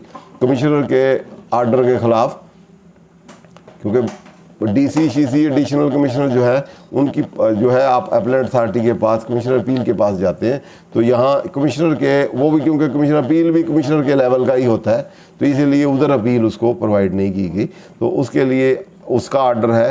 तो यहाँ उसकी रिवीजन के लिए स्पेसिफिकली एग्जामिशन के रेफरेंस से, एग्जामिशन है तो विद होल्डिंग वाली जो है कलेक्शन वाली, तो उसके लिए आपको रिवीजनल की जो है वो आपको दी गई है रेमेडी। तो आप फाइल करेंगे, यहाँ एप्लीकेशन देंगे या सुओ मोटो इधर है, उसको कह सकते हैं, वो खुद भी इधर its own motion application made by the decision call for record of the proceeding relating to issuance of exemption lower certificate with regard to collection reduction of at source under the ordinance in which order has been pass by the authority subordinate to him. तो यहाँ chief commissioner के lower authority जो है उन्होंने, commissioner ही है usually, तो उसने किया रिकॉर्ड कर करेगा, एग्जामिन करेगा, तो उसके बाद फिर where after making inquiry as necessary, Chief Commissioner considered that order require revision, the Commissioner may after reason appropriately behaved to the make such order as meetings in the circumstances of the case। वो जैसे समझेगा वापस भी भेज सकता है, खुद भी अलाउ कर सकता है या रिजेक्ट भी कर सकता है, तो सारी उसके पास पावर है। तो ये सुओ मोटो भी है, ऑन द एप्लीकेशन भी है और कॉलिंग ऑफ रिकॉर्ड उसी तरह ही है। एग्जामिशन का वो देखेगा, एग्जामिन करेगा तो डीम फिट कर देगा। इसमें 2 ही सेक्शन है, इसमें टाइम लिमिट ये वो जिस तरह उधर था अपील पेंडिंग वाला, क्योंकि अपीलेबल है ही नहीं है, तो वहाँ अपील है ही नहीं, तो इसलिए ये भी नहीं है कि आप FTO के पास गए तो फिर नहीं करेंगे या बोर्ड के पास गए या उधर दूसरों में गए तो फिर नहीं आएंगे, तो यहाँ और कंडीशनें नहीं हैं, ठीक है। तो इसके बाद ये अगर आपका रिलीफ दे देता है, वापस भेज देता है, या अगर आप अदरवाइज सेटिस्फाई नहीं है, तो इसके बाद फिर कोई अपीलेंट अथॉरिटी पे अपील नहीं है, आप फिर रिट फाइल कर सकते हैं। रिट ड्यूरिंग पेंडेंसी भी आप कर सकते हैं कि अर्ली डिस्पोजल ना करे, डिले करे, तो बेल ऑफ आईडी हो, प्रेसिव हो, तो you can file a writ petition to the high court. तो हाई कोर्ट से डिटेक्शन यूजुअली मिल जाती है। क्या जी, उसके बाद सर वो रिवीजन से मुताल्लिक सवाल था वो कर जी जी 122 अच्छा रिवीजन आमतौर पे जो हायर अथॉरिटी है वो करती है, ऐसे ही हाँ। एक जो ऑर्डर किया गया कोई भी, वो एसी ने किया या डीसी ने किया, बेसिकली वो कमिश्नर की पावर्स को इस्तेमाल कर रहा है। तो इसका मतलब है कि वो जो पहला ऑर्डर किया वो एसी ने किया या डीसी ने किया, वो कमिश्नर का ऑर्डर है। तो कमिश्नर के ऑर्डर को उससे हायर अथॉरिटी तो कर सकती है, कमिश्नर के ऑर्डर को कमिश्नर ही कैसे रिवाइज करेगा? यूजुअली क्योंकि डीम्ड ऑर्डर कमिश्नर का समझा जाता है, तो कमिश्नर है डिफाइंड अंडर सेक्शन 2, तो उसमें AC DC सारे लोअर भी हैं, ठीक है, जैसे आप समझ रहे हैं वैसे नहीं, ठीक है। उसमें ऑफिसर इनलैंड ऑफिसर भी है, डेफिनेशन देख लें। नहीं है, वो सारे हो गए, लेकिन जब ऑर्डर करना है तो कमिश्नर ने करना है। नहीं, कमिश्नर ने डीम्ड ऑर्डर है तो किया ही नहीं ना किसी ने। नहीं सर, कमिश्नर का ऑर्डर जो है उसे 210 में डेलीगेट करके कहा कि ये ऑर्डर जो है it shall be deemed as a order pass by the commissioner. वो कमिश्नर बेशक है, लेकिन कमिश्नर कौन है? वो व्हाट इज द कमिश्नर? जो का सारे डेजिग्नेशन के अलावा असिस्टेंट और उसके अलावा कमिश्नर को अलग से भी डिफाइन डिफाइन, हाँ जी, कमिश्नर को डिफाइन किया गया जो उसमें ऑफिसर ऑफ इनलैंड रेवेन्यू भी है, लोअर भी है, असिस्टेंट भी है, सारे हैं। नहीं, लेकिन इसमें ये एम्बिग्यूटी फिर भी रहेगी ना कि ये ऑर्डर जो है ये ऑलरेडी कोर्ट में बहुत दफ़ा डिस्कस हो चुका है। हमने भी कहा है कि ये कमिश्नर मीन है, हायर अथॉरिटी का वो जो है 210 वाला एडिशनल कमिश्नर कैसे अमेंड कर सकता है, फिर वो डीसी कैसे कर सकता है, ठीक है ना। ओरिजिनल स्कीम यही थी कि लेकिन लेटर ऑन सारी को मॉडिफाई कर दिया गया। हाँ, पहले यही था कि कमिश्नर होगा, बोर्ड, जैसे मैंने पहले बताया, कमिश्नर का ऑर्डर होगा, रिवीजन करनी तो बोर्ड करेगा। ये बाद में फिर सारे उन्होंने फिर डाल दिए, पुराने ला जो 79 वाला था, 122(5) है उसका, 66 ये था, वो उसके अंदर डाल दिए। लेकिन इस तरह की चीज़ें उधर नहीं है ना सेल टैक्स में। सेल टैक्स में आप देखें तो बोर्ड या चीफ कमिश्नर या कमिश्नर के पास आगे रिवीजन की पावर का एक रीजनल पावर एक ही जगह पे, यहाँ बहुत से वाले कर दिए। तो इसलिए हम इसको इसलिए नहीं छेड़ते कि बहुत सी रेमेडी है, तो टैक्स पेयर के क्या कौन सी खिलाफ है। चलो इधर नहीं करनी, नहीं है तो आपको नहीं अच्छा लगता तो बोर्ड में कर लो, हैं। बोर्ड में तो हर पावर की जा सकती है ना, 214(b) आप कर लो, आपको ये अच्छा नहीं लगता, नहीं लगता, दोनों सो मोटे है ना भाई। इसको ये नहीं अच्छा लगता भी ये उसके नहीं कर सकता, ना करे चल बोर्ड चला जाए। इधर जाना ईजी है, वहाँ जाना, आपको दोनों remedy at a time available है, आप कहते हैं नहीं ठीक। वो ठीक है, वो एक जर्नल प्रिंसिपल, ना ना दैट इज जर्नल प्रिंसिपल, वो कोई हार्ड फास्ट नहीं। Every statue has its on parameter ना, वो उसी को कह सकता है, लोअर को भी कह सकता है। बल्कि अभी होल्ड हुआ है जो आपका एडिशनल कमिश्नर ने 122(5) का ऑर्डर किया तो डीसी उसको 122(4) में कर सकता है, उनका मल्टीपल 50 दफ़ा कर सकता है, ठीक है। उनके रिवीजन की पावर, उसके पास अमेंडमेंट की पावर है ना, फर्दर अमेंडमेंट की, उसके पास ऑर्डर बाद में हो गया। रिवीजनल अथॉरिटी ने, एडिशनल कमिश्नर ने, आज आपने रिटर्न फाइल की तो कल उसने देखा कि erroneous and produced to the interest of revenue, तो उसने आपका ऑर्डर कर दिया, आप अपील में चले गए, साथ ही ऑर्डर सेलेक्ट हो गया, कमिश्नर बोर्ड ने कर लिए, उन्होंने ऑर्डर किया तो और चीज़ें भी आ गई, तो डीसी ने उसको भी, उस पहले वही था उसको और अमेंड कर दिया। ये तो आजकल आम अमेंडमेंट हो रही है, एडिशनल कमिश्नर ने अमेंड किया होता है और डीसी बाद में फिर कहता है डेफिनेट में आ गई है प्रॉपर्टी, इसमें शामिल ही नहीं, तो डेफिनेट पे 122(4) लगा देगा, सेकंड अमेंडेड डाल, फिर तीसरी दफ़ा फिर आ गई, फिर उसी को फिर कर देगा। फिर एडिशनल कमिश्नर के ने कहा ये ऑर्डर तेरा कर लेते हैं, वो कर देगा, फिर वो कहेगा और आ गई, फिर वो फिर कर देगा। तो इसलिए अनलिमिटेड जो है ना फर्दर अमेंडमेंट की पावर है। तो इसलिए ये यहाँ वो जर्नल प्रिंसिपल है कि रिव्यू सेम अथॉरिटी करती है और रिविजनल यूजुअली हायर करती है। अदरवाइज लॉ लेजिस्लेटर कुछ भी कहता है, ये नहीं कि उसके खिलाफ नहीं जा सकता। तो रिव्यू अब ये भी है, इसलिए यहाँ स्पेसिफिकली कमिश्नर को दी गई है और लोअर अथॉरिटी को इसमें कमिश्नर नहीं कहा गया। क्या कहा गया, उसी को दोबारा पढ़ लें, दोबारा पहला पढ़े, किसके ऑर्डर को अमेंड कर सकता है वो। ये नहीं लिखा इधर के कमिश्नर के ऑर्डर को कमिश्नर करेगा, क्या लिखा है, किसके ऑर्डर को करेगा। हाँ, तो इसी से आंसर आपका तो इसी से मिल रहा है। यहाँ नहीं लिखा गया कमिश्नर के ऑर्डर को अमेंड करेगा, उन्होंने कहा officer of inland revenue other than commissioner appeal, उन्होंने स्पेसिफिक कर दिया। अब जो ऑफिसर ऑफ इनलैंड रेवेन्यू का ऑर्डर होगा उसको बदलेगा।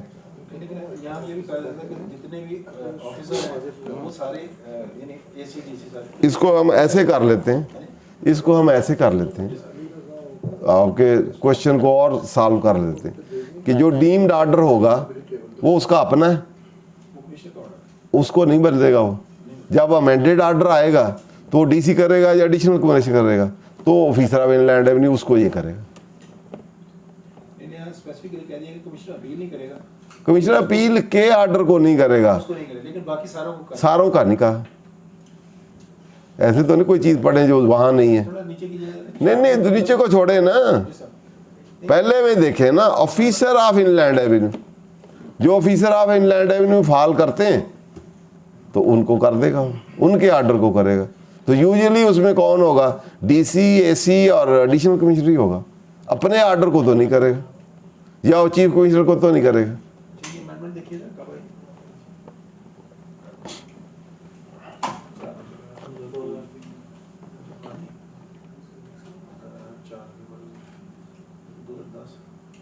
पहले टैक्सेशन ऑफिसर था ना, वो पहले टैक्सेशन ऑफिसर था, फिर 2009 में या कोई नई आए थे उसमें फिर ऑफिसर इन लैंड रेवेन्यू हो गया। हाँ मर्ज, ठीक है। जब मर्ज नहीं हुआ सारे, सेल टैक्स ऑर्डिनेंस एक आया था, सेल टैक्स का तो फेडरल एक्साइज अलहदा अलहदा, दोनों ये इनलैंड रेवेन्यू अलहदा बना और वो अलहदा हो गया कस्टम। पहले फेडरल एक्साइज और सेल टैक्स कस्टम एक था, तो उसमें टैक्सेशन ऑफिसर का था, उसकी बदल के उन्होंने ये दिया। क्लियर जी। अब आंसर तो इधर ही है आपका। अगर उधर लिखा होता commissioner suo motu order of the commissioner, फिर तो आपकी बात बनती थी कि अपने ऑर्डर कोई बदल रहा है। अब कमिश्नर तो उन्होंने लिखा नहीं, इट मीन यहाँ अगर कमिश्नर कोई और है तो ऑफिसर ऑफ इनलैंड रेवेन्यू और है, सही है ना। उन्होंने कहा ऑफिसर ऑफ इनलैंड रेवेन्यू। देख लें वो भी 200 देखिए खोलें यार, अथॉरिटी का 207-8 देख लें। डेफिनेशन भी अलहदा है, ऑफिसर भी लैंड है। कमिश्नर अलहदा डिफाइंड है। पहले कमिश्नर को देख लें, फिर ऑफिसर ऑफ इनलैंड रेवेन्यू को आप देख लें, ताकि सेटिस्फेक्शन पूरी हो जाए ना। सेक्शन 2 में है ना पहले,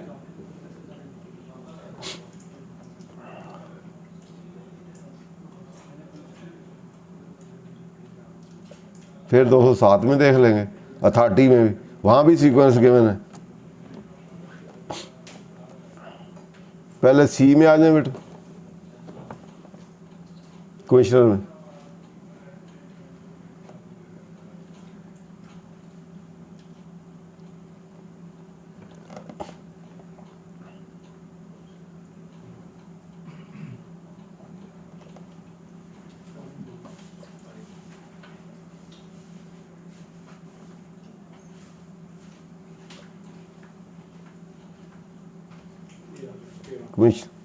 Commissioner means person appointed as commission limited under section 208 and includes definition further extend कर दिया गया।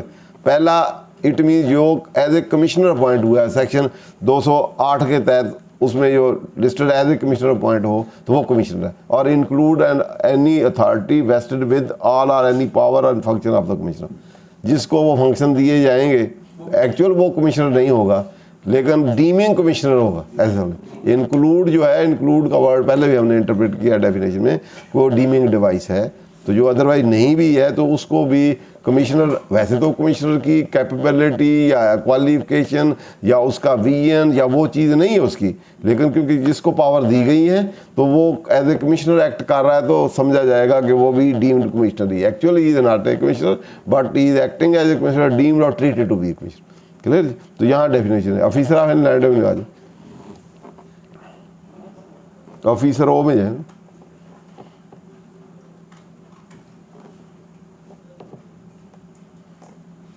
ये आ गया मीन्स एनी। देखिए अब फिर बिल्कुल आपका आंसर इधर है,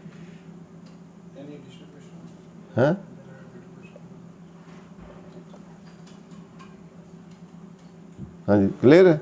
ऑफिसर ऑफ इनलैंड रेवेन्यू कौन है? एडिशनल कमिश्नर है, डीसी है, एसी है, वो सारे नीचे वाले हैं। तो इसलिए नीचे वाले के आर्डर को ही वो कमिश्नर कर रहा है।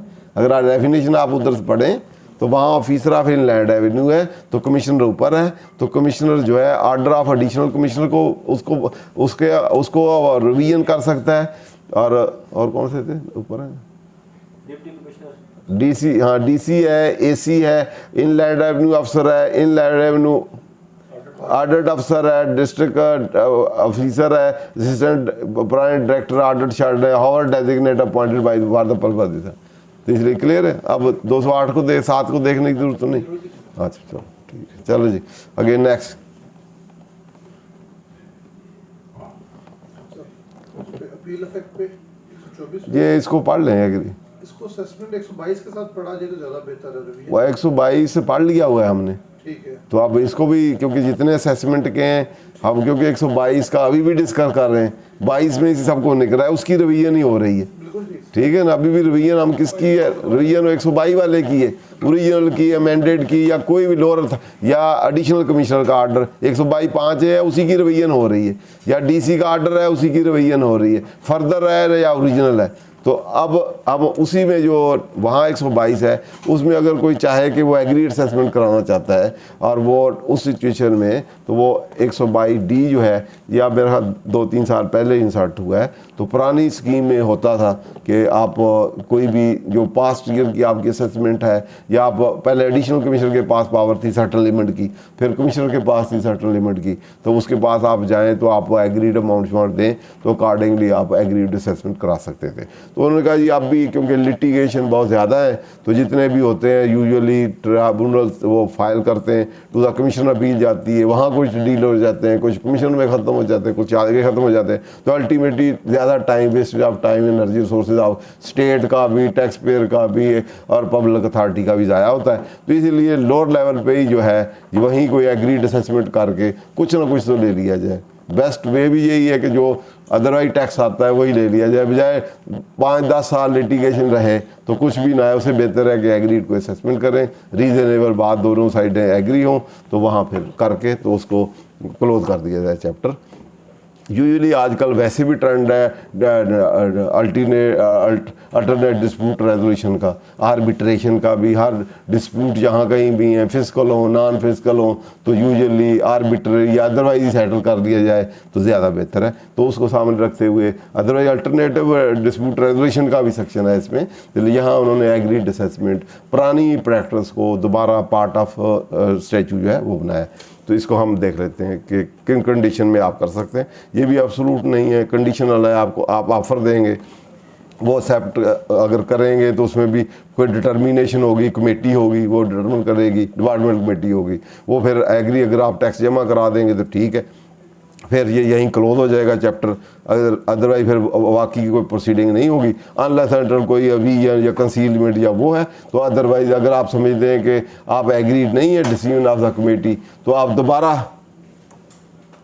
दोबारा फिर जहाँ से प्रोसीडिंग सस्पेंड हुई थी वहाँ से दोबारा आप स्टार्ट करके उसी को ज्वाइन कर सकते हैं, वो अमेंडमेंट प्रोसीडिंग को, और फिर ऑर्डर होके अपील उसी तरह कर सकते हैं। तो इसको हम देख लें। Where tax payer in response to notice under section 9(1)(2) intend to settle his case he may file offer of settlement in the prescribed form before the assessment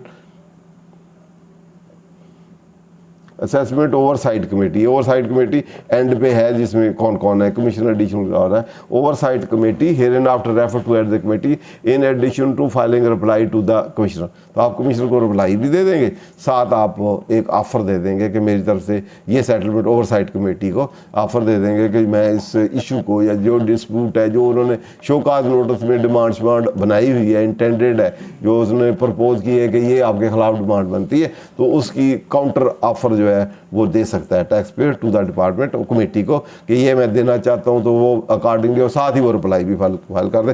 तो अब उसके बाद फिर कमेटी जो है, committee after examining the aforesaid offer may call for record of the case and after affording opportunity of being heard payer to the tax payer may decide the accept or modify the offer of the tax payer through consensus and communicate its decision to the tax payer. अब वो जो offer दी है उसको examine करेंगे, record जैसे वो regional authority record call करती है तो उसको एग्जामिन करेंगी। एग्जामिन करने के बाद फिर उस पर एक्सेप्ट भी कर सकती है, उसको मॉडिफाई भी कर सकती है, नेगोशिएट भी कर सकती है, कंसेंसस के साथ उस पर कोई डिसीजन कर सकती है, करके तो कम्युनिकेट कर देगी टू द टैक्स पेयर। अगर टैक्स पेयर ने कंसेंसस कर लिया है, मान गया है, तो आगे ड्यूटी है टैक्स पेयर की, फिर वो टैक्स जमा कराएगा। टैक्स जमा कराएगा तो आगे काम और वो सेटल हो जाएगा, ना ही होगा तो ऑनवर्ड फिर वो उसी तरह फिर वापस रीजॉइन कर लेगा to the proceeding. Next part, where the tax payers satisfied with the decision of the committee, the taxpayer shall deposit the amount of tax payable including any amount penalty, default surcharge as per decision of the committee। Committee ने जो decision किया है वो original amount है, penalty, default surcharge, वो जो agree हुआ है या जो एग्री होगा उसको डिपॉजिट कराएगा। दूसरा, commission shall amend the assessment in according with decision after tax payable including any demand penalty as the decision. अब जो एग्रीमेंट हो गया, टैक्स जमा करा देता, कमिश्नर जो है जो 122(9) का नोटिस है उसके मुताबिक मैंडेट आर्डर पास करना है तो वह मैंडेट आर्डर पास करेगा। जो डिसीजन एग्री किया है कमेटी ने और टैक्स पेयर ने उसके मुताबिक आर्डर पास कर देगा। करके तो उसकी डिमांड शिमांड भी वो हो जाएगी। Tax payer shall waive of right to prefer appeal एंगेज सच अमेंडेड। और दूसरी से आप दोनों ओब्लिगेशन है, टैक्स पेयर है वो फिर जो भी आर्डर करेगा commissioner as a agreed order होगा तो उसके खिलाफ फिर अपना राइट ऑफ अपील जो है वो फिर वेव ऑफ कर देगा, अपील नहीं फाइल करेगा। No proceeding shall be undertaken under this act in respect of issue decided by the committee unless the tax payer as per clause C has not been deposited by the tax payer. तो C है कि D A सी, ये ए यहाँ होना चाहिए था वैसे आखिर डी में। सी तो वेवर ऑफ राइट है। No proceeding shall be undertaken under in respect of issue decided by the committee. जो डिसाइड कमेटी ने किए हैं, जो इशू किए हैं, उसकी कोई प्रोसीडिंग नहीं है। Unless tax payer as per clause C has not deposited by the tax payer. तो ये फीस के मतलब होना चाहिए, ए वाला होना चाहिए जो अमाउंट ऑफ टैक्स है, लेकिन उनको सी मेंशन कर दिया तो से तो waiver of right of appeal है। क्योंकि ए में अगर उसने डिपॉजिट नहीं किया तो फिर नहीं होगा। अगर वो अपना टैक्स और पेनल्टी जमा करा देता है तो फिर उसकी कोई प्रोसीडिंग दोबारा अमेंडमेंट या वो नहीं कर सकता। तो अनलेस अंटिल को उसने पैसे जमा कराए हों तो या इशू जो इशू ये लिमिटेड है। प्रोसीडिंग जो है वो कौन सी प्रोसीडिंग नहीं स्टार्ट किया था, जो इशू कमेटी ने डिसाइड किए। जो उसने डिसाइड नहीं किए इशू उन पे प्रोसीडिंग हो सकती है जी।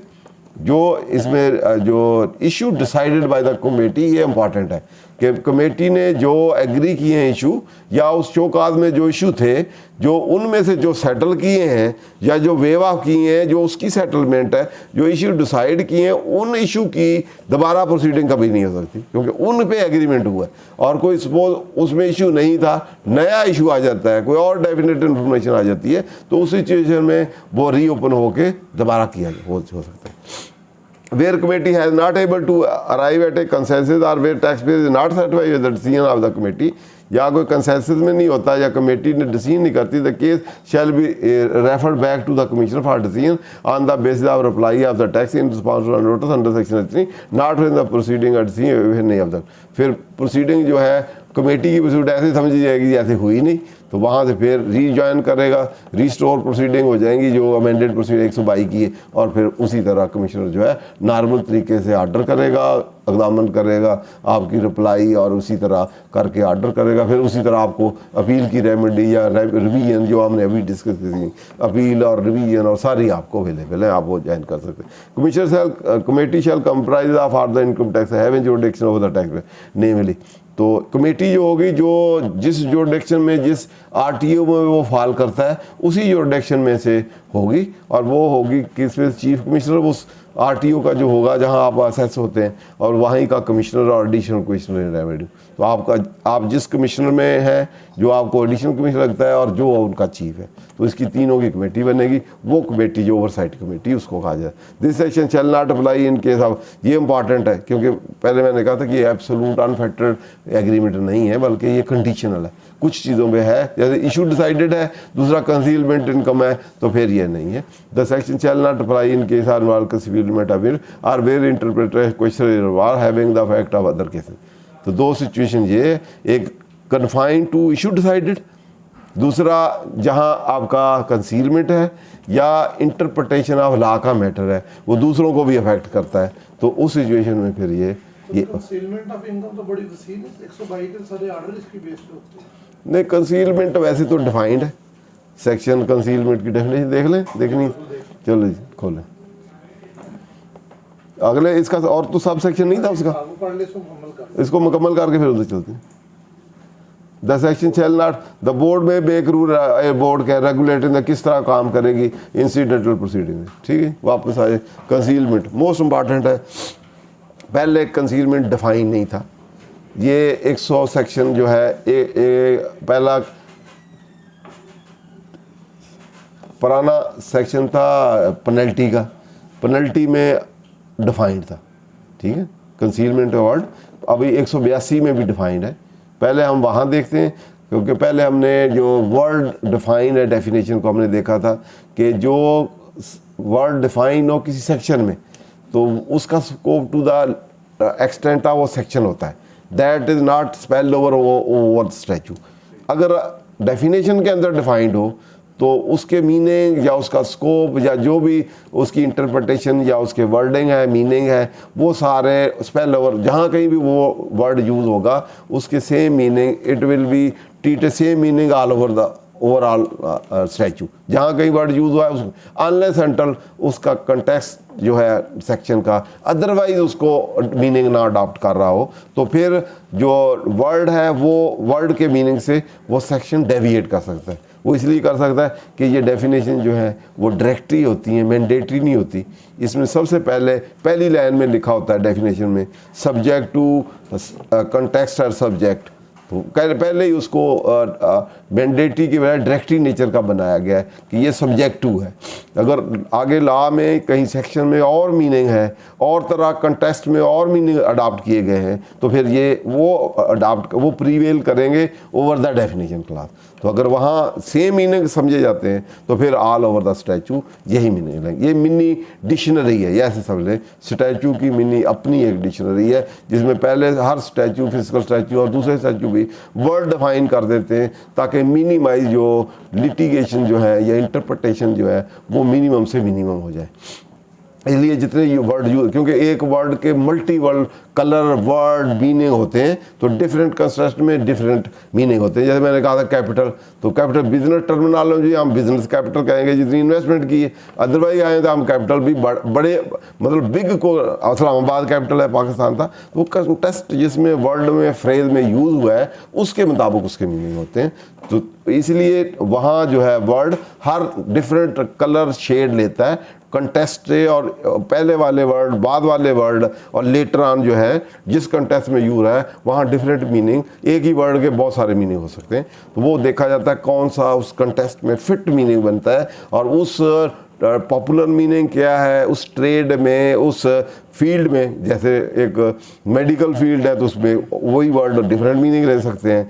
आपका इंजीनियरिंग है और है, अकाउंटेंसी और उसमें है, फिजिकल में और है, सिविल में और उनमें उनके और मीनिंग हो सकते हैं। तो meaning statute to statute, person to person, area to area, different language में डिफरेंट वर्डिंग के डिफरेंट मीनिंग हो सकते हैं। तो इसलिए जो उस कंटेस्ट में या उस सब्जेक्ट में फिट होते हैं और इन अकॉर्डेंस विद ट्रेड और वो पॉपुलर मीनिंग है वो अडॉप्ट किए जाए। फर्स्ट है कि अगर उसने डिफ़ाइन किए हैं वो अडॉप्ट किए जाएंगे, अगर नहीं डिफ़ाइन किए तो फिर कोई जुडिशली डिफ़ाइंड है, कोर्ट ने डिफ़ाइन किए वहाँ से ले किए जाते हैं। अगर वहाँ भी नहीं है तो फिर हम देखते हैं कि उसके डिक्शनरी मीनिंग क्या है। डिक्शनरी मीनिंग बहुत से मीनिंग हो सकते हैं, एक डिक्शनरी एक दरी मल्टीपल, फिर हम देखते हैं कि इनमें से कौन सा पॉपुलर है और कौन सा उस कंटेक्स्ट में फिट आता है, तो उसको अडॉप्ट किया जाता है। तो अब कंसीलमेंट क्योंकि पहले ऑलरेडी उसमें अब भी डिफाइन वहाँ भी है यहाँ भी है, तो वहाँ भी हम देखेंगे। तो फिर ये 5 नंबर क्या बेटा कब किया मेरे ख्याल 2021-22 में, 2021 में पहले नहीं था क्योंकि AML भी आया, AML में भी कंसीलमेंट का वर्ड यूज़ हुआ, ठीक है। तो वहाँ भी कंसीलमेंट क्या है, यहाँ कंसीलमेंट क्या है, तो यहाँ डिफरेंट मीनिंग थे। तो ऐसे 111 का था कि कंसीलमेंट ऑफ इनकम, तो वहाँ उन्होंने कहा जी प्रोडक्शन भी, परचेज भी और कोई भी अमाउंट रिसीव वो भी है, लेकिन वहाँ का इनकम का वर्ड था तो इनकम में कोई कंसीलमेंट वाली ग्रॉस इनकम नहीं आती थी। तो इसलिए यहाँ फिर उन्होंने कुछ एक्सटेंड किया है उसके मीनिंग को। बाकी हम उसको इसको दोनों को कंपैरिजन करेंगे तो फिर देख लेते हैं क्या यहाँ। जी वो पहला आपने कौन सा खोला था 152, हाँ यहाँ भी एक कंसीलमेंट, लेकिन 182 में देखें पहले, हम 82 सेक्शन में देखते हैं। 182 का सेक्शन 13, 182 182 पेनल्टी फॉर कंसीलमेंट में देखेंगे 182 का 13 या 12 होगा।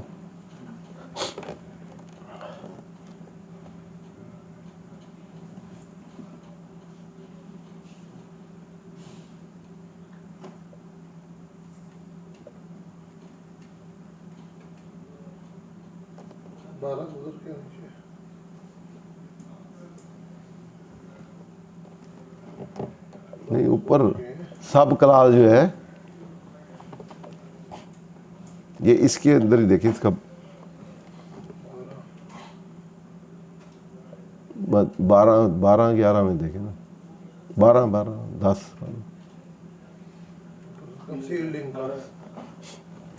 एंड पे कंसील्ड इनकम और फर्निशिंग, यहाँ एक किस्म की डेफिनेशन ही है, where any person has concealed income or furnishing particular of such income including but not limited to, ये but not suppression of any income amount chargeable tax, the claiming of any deduction for any expenditure not actually incurred or an act covered under section sub section 111 in the course of any proceeding under this ordinance before any income tax authority or appellate authority.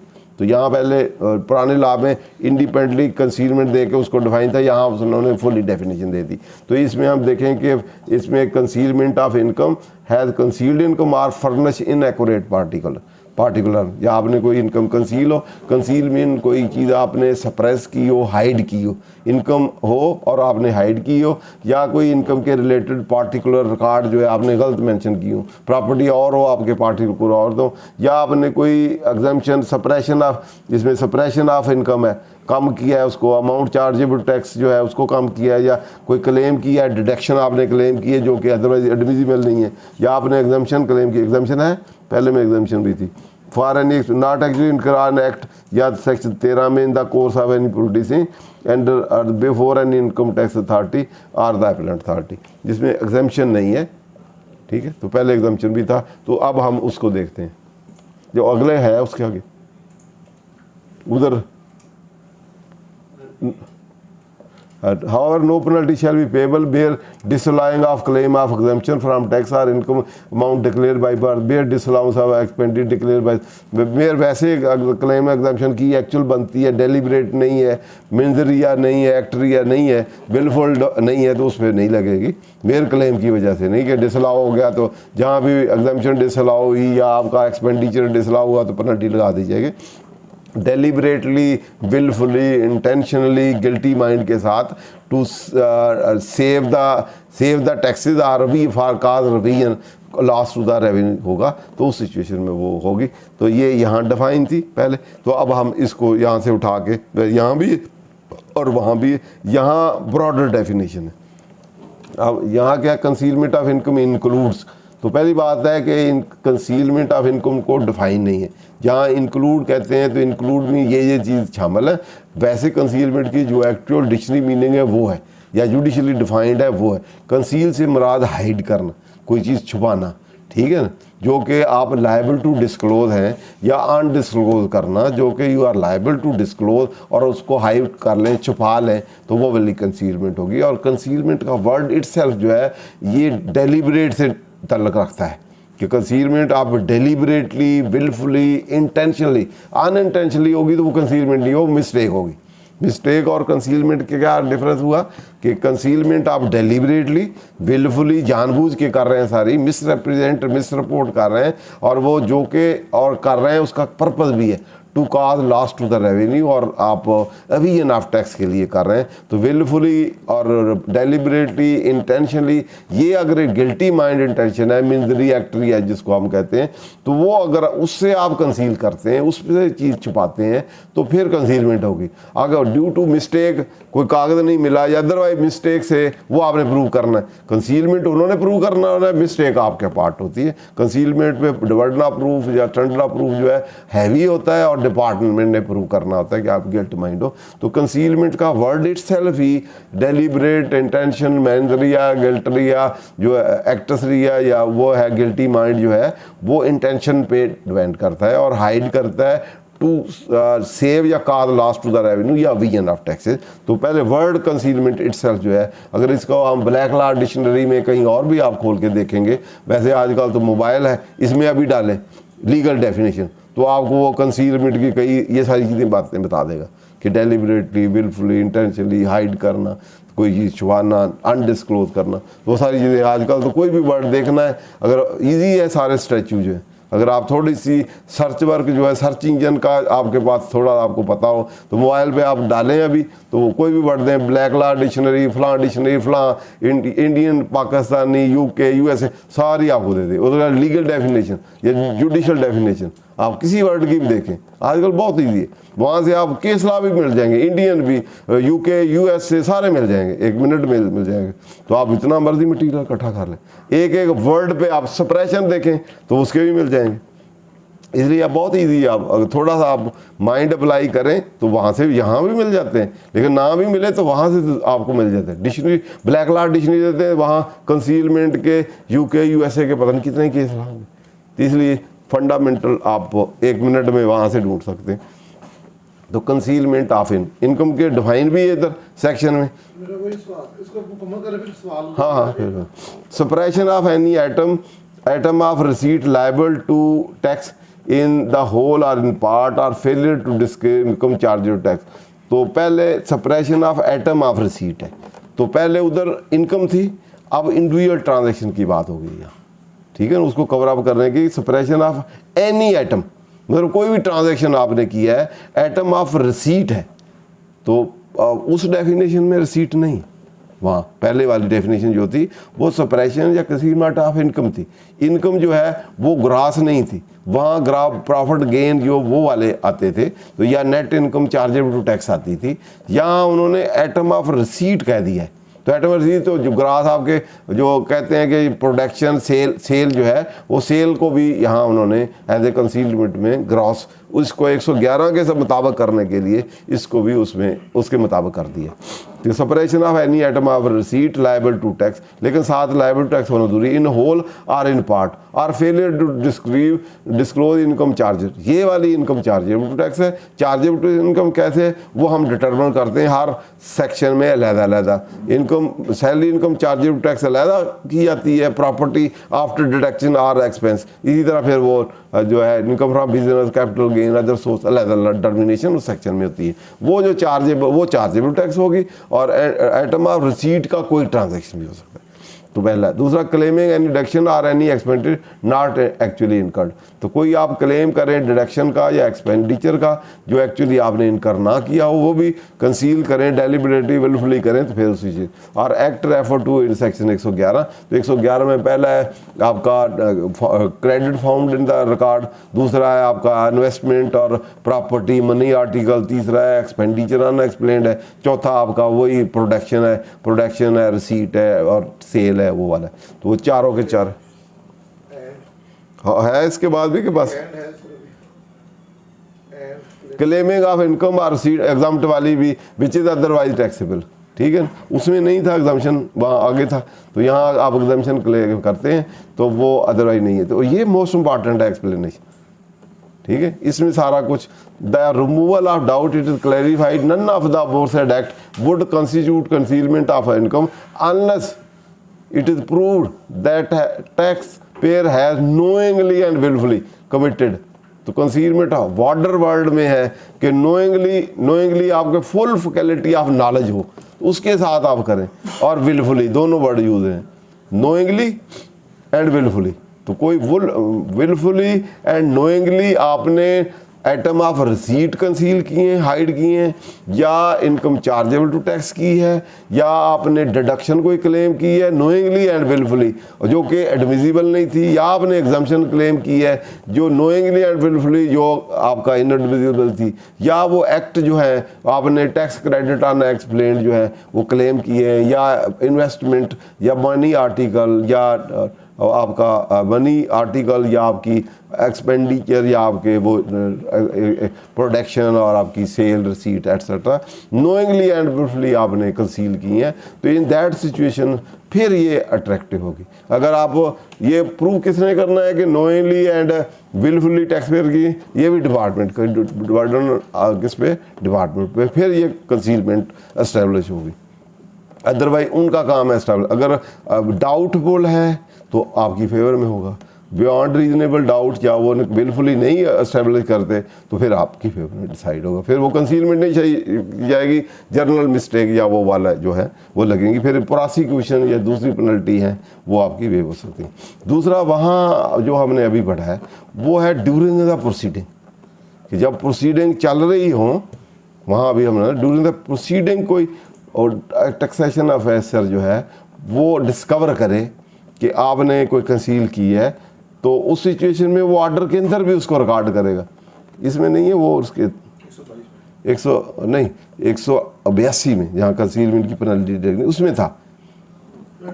Penalty निकालने के लिए वो proceeding के अंदर note करेगा, proceeding के बाहर नहीं, कि वैसे आज ऑर्डर नहीं पास किया या प्रोसीडिंग के दरमियान नहीं उसको पता चला, during the course of proceeding वो डिस्कवर, ये एक्ट वहाँ जो लिखे हुए हैं वो कंसीलमेंट, सप्रेशन या जो भी एक्ट हैं, ड्यूरिंग द प्रोसीडिंग नोट करे और ऑर्डर के अंदर नोट भी दे कि ये कंसीलमेंट मैंने डिस्कवर की है, और फिर उसके बाद नोटिस इंडिपेंडेंट देगा। अपील पर जो concealment proceeding, assessment all together different and independent है। असेसमेंट ऐसा आ जाएगी, कंसीलमेंट में इनकम टैक्स में उसके अंदर पेनल्टी नहीं लगाई जा सकती, पेनल्टी के लिए सेपरेट प्रोसीडिंग होगी, अलहदा 182 का नोटिस दिया जाएगा, शो काज नोटिस। उसमें ये भी मेंशन किया जाएगा कि ड्यूरिंग द प्रोसीडिंग जो है ये कंसीलमेंट पकड़ी गई है, उस ऑर्डर में भी वो मेंशन होगी। अगर ना हो तो फिर आप उसको भी चैलेंज कर सकते हैं कि ड्यूरिंग द कोर्स प्रोसीडिंग ये कंसीलमेंट डिस्कवर नहीं हुई। क्लियर जी? तो इसलिए इसमें लिखा है इन the course of any proceeding under this authority before the income tax authority और एपरेट ट्रिब्यूनल, तो उसके दरमियान वो कंसीलमेंट आई हो, हाईलाइट हो, डिस्कवर हो, तो फिर वो उसकी पेनल्टी रख सकती। क्लियर जी? आगे अब आपका क्वेश्चन था। आगे उस 122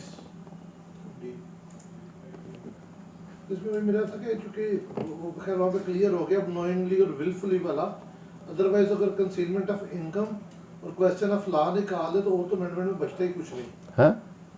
कंसीलमेंट ऑफ इनकम और क्वेश्चन ऑफ लॉ को अगर निकाल दें, नहीं कंसीलमेंट बहुत ब्रॉडर वर्ड है ना, विलफुली। विलफुल वाला पहले वो लेकिन अब सारे को हमने रिवर्स कर दिया जी, कोई सेपरेशन ऑफ रिसीट है जी, अदरवाइज देन विलफुल और नोइंगली, तो वो नहीं फॉल करता इसमें जी। इसी तरह आपका क्लेम ऑफ एक्सपेंडिचर है inadmissible, otherwise than wilfully and knowingly, तो वो नहीं है कंसीलमेंट। इस तरह क्लेम ऑफ एग्जेंशन है अदरवाइज देन विलफुली, और वो नहीं फॉल करता, इसलिए कुछ भी नहीं फॉल करता। आप नोइंगली तो कोई शायद भी नहीं करते, क्या करते हो, किया भी होगा तो नहीं मानते, सही है, ठीक है। तो इसलिए प्रूव उन्होंने करना है, इसलिए कंसीलमेंट है नहीं, वो सेटलमेंट करेंगे तो बस कोई चीज़ भी नहीं, ठीक है ना। तो अगर वो बाद में केस खोलते हैं कि कंसीलमेंट है, तो आप कहिए नहीं कंसीलमेंट कहाँ है, आप प्रूव करें कि नोइंगली और विलफुली है। और पहली बात नोइंगली विलफुली नहीं है, तो ये चीज़ आपने सारे इशू तो आ गए हुए, शो काज नोटिस में उसे कन्फ्रंट तो कर दिए, अब कंसीलमेंट तो रही नहीं। जो चीज़ इशू आ गई है वो कंसीलमेंट नहीं है, जो चीज़ नहीं आई और बाद में कोई चीज़ आती है तो वो डिस्प्यूट हो सकती है कि ये कंसीलमेंट है या मिस्टेक है। आपने ये प्रूव करना है कि ये कंसीलमेंट नहीं है, मिस्टेक है, उन्होंने प्रूव करना है इस पर्पज़ के लिए ये कंसीलमेंट है, ठीक है ना। दूसरा उन्होंने प्रूव करना है कि इंटरप्रिटेशन का मैटर है, अगर आप मान लें तो दूसरे 10 बंदे भी यही काम क्लेम कर लेंगे, तो इसलिए ठीक है, दो ही है ना मैटर है, नहीं तो अदरवाइज यूजुअली एग्रीड असेसमेंट जो है ये पहले लिटिगेशन में चलती रहती हैं कि दोनों माइंड जो एग्रीड, तो आप जज के साथ जाके कोई एग्री असेसमेंट कर लें या एग्रीमेंट कर लें, कोई एग्रीड जजमेंट भी आ जाए, दोनों पार्टियां एग्री हों, तो वो फिर दोनों ही क्लेम नहीं कर सकते, ठीक है। वो एक किस्म का इस्लामिक में प्रॉमिस रहता है कि दो पार्टियां एग्री हो गई हैं, तो डिपार्टमेंट या कोई थर्ड पार्टी, या उसमें वैसे भी एक सीमेंस का केस है 1991 में कि अगर दो मुस्लिम कोई भी आपस में कॉन्ट्रैक्ट कर लें, एग्री कर लें, कंसेंसस कर लें और लीगल हो, वैलिड हो, तो डिपार्टमेंट या कोई भी अथॉरिटी जो है गवर्नमेंट फंक्शनरी उसमें इंटरफेयर नहीं करती, और नहीं करना चाहिए, क्योंकि they must be allowed to perform their part, otherwise वो इस्लामिक लॉ जो है उसकी वायलेशन है, इंजेक्शन ऑफ इस्लाम के ख़िलाफ़ है, ठीक है। तो इसलिए जब उन्होंने डिपार्टमेंट ने एक एग्री कर लिया है, कंसेंसस कर लिया है, दोनों मीटिंग ऑफ माइंड हो गई, एग्रीमेंट हो गया, तो वायलेशन नहीं करनी भी नहीं चाहिए, करें तो आप फिर कोर्ट में ले जा सकते हैं कि ये वायलेशन है जी, आप रिट फाइल कर सकते हैं कि पहले ऑलरेडी एग्री किया है, पैसे भी ले लिए, अब और पैसे लेना चाहते हैं, ब्लैक मेल लेंगे, मेल एडमिनिस्ट्रेशन फलां है फलां। इसलिए बहुत रेयर होता है अनलेस एंड कोई heavy concealment Avian of tax ना हो, तो आम हालात में तो पता ही होता है कि फिर वो करेगा, फिर आप लिटिगेशन में चले गए, तो जिस चीज़ को वो प्रिवेंट कर रही है एग्रीमेंट, वो फिर स्टार्ट हो जाएगी, तो आप यही कहेंगे ना कि एग्रीमेंट की रीज़न क्या है इस लॉ की। रीज़न ये है कि मल्टी लिटिगेशन ना हो और प्रिवेंशन रेवेन्यू की जो लॉसेज है, लीकेज है, या उसकी प्रिवेंशन हो जाए, तो उसको मिटिगेट करना है। तो अगर वो उसने कर लिया, अगर आप एक बंदे को पहले एग्री करके उससे डेविएट करेंगे तो और कोई एग्रीमेंट के लिए नहीं आएगा। तो इसलिए वो डेविएशन और उसको आप लॉ को ऑफेंड कर रहे हैं। तो इसलिए अगर मल्टीपल एग्रीमेंट करेंगे और उस पर अपने टर्म एंड कंडीशन जो एग्रीमेंट के उसको फॉलो करेंगे, बाइंड बाई करेंगे, तो फिर आइंदा के लिए वो प्रैक्टिस चलेगी। अदरवाइज वो फिर वो ये वाला एक किस्म का रिडंडेंट ही हो जाएगा या डार्मेंट हो जाएगा, कोई भी नहीं आएगा। है प्रोमिसरी स्टॉपर जो है कि वंस आप कहें जी भाई ये काम करो, फिर उसके बाद वो कर ले तो आप टर्न और यू टर्न ले लें। इस तरह एक लोकस पोटेंशियल रूल भी है। वंस किसी को आप कह दें कि डिसेसिव, कोई कहेगा ये काम करो, आप डिसेसिव स्टेप ले लें, तो डिसेसिव स्टेप आपने ले लिया, वो कर दिया, उसके बाद फिर वो टर्न बैक नहीं कर सकता या यू टर्न नहीं ले सकता। वो डिफरेंट डॉक्ट्राइन्स हैं जिसमें प्रोमिसरी हो गया, लोकस पोटेंशियल हो गया, तो उसके मुताबिक भी बराबर फिर हज़ारों आपके पास उसकी हैं क्या जी रेमेडी आप ले सकते हैं। हाँ जी, हाँ जी, दोनों लोग प्रोमिसरी स्टॉपर और लोकस पोटेंशियल दोनों डॉक्टर हैं। यहाँ पे कंक्लूड कर लें, टाइम हमारा हो गया। हो गया तो ठीक है। आप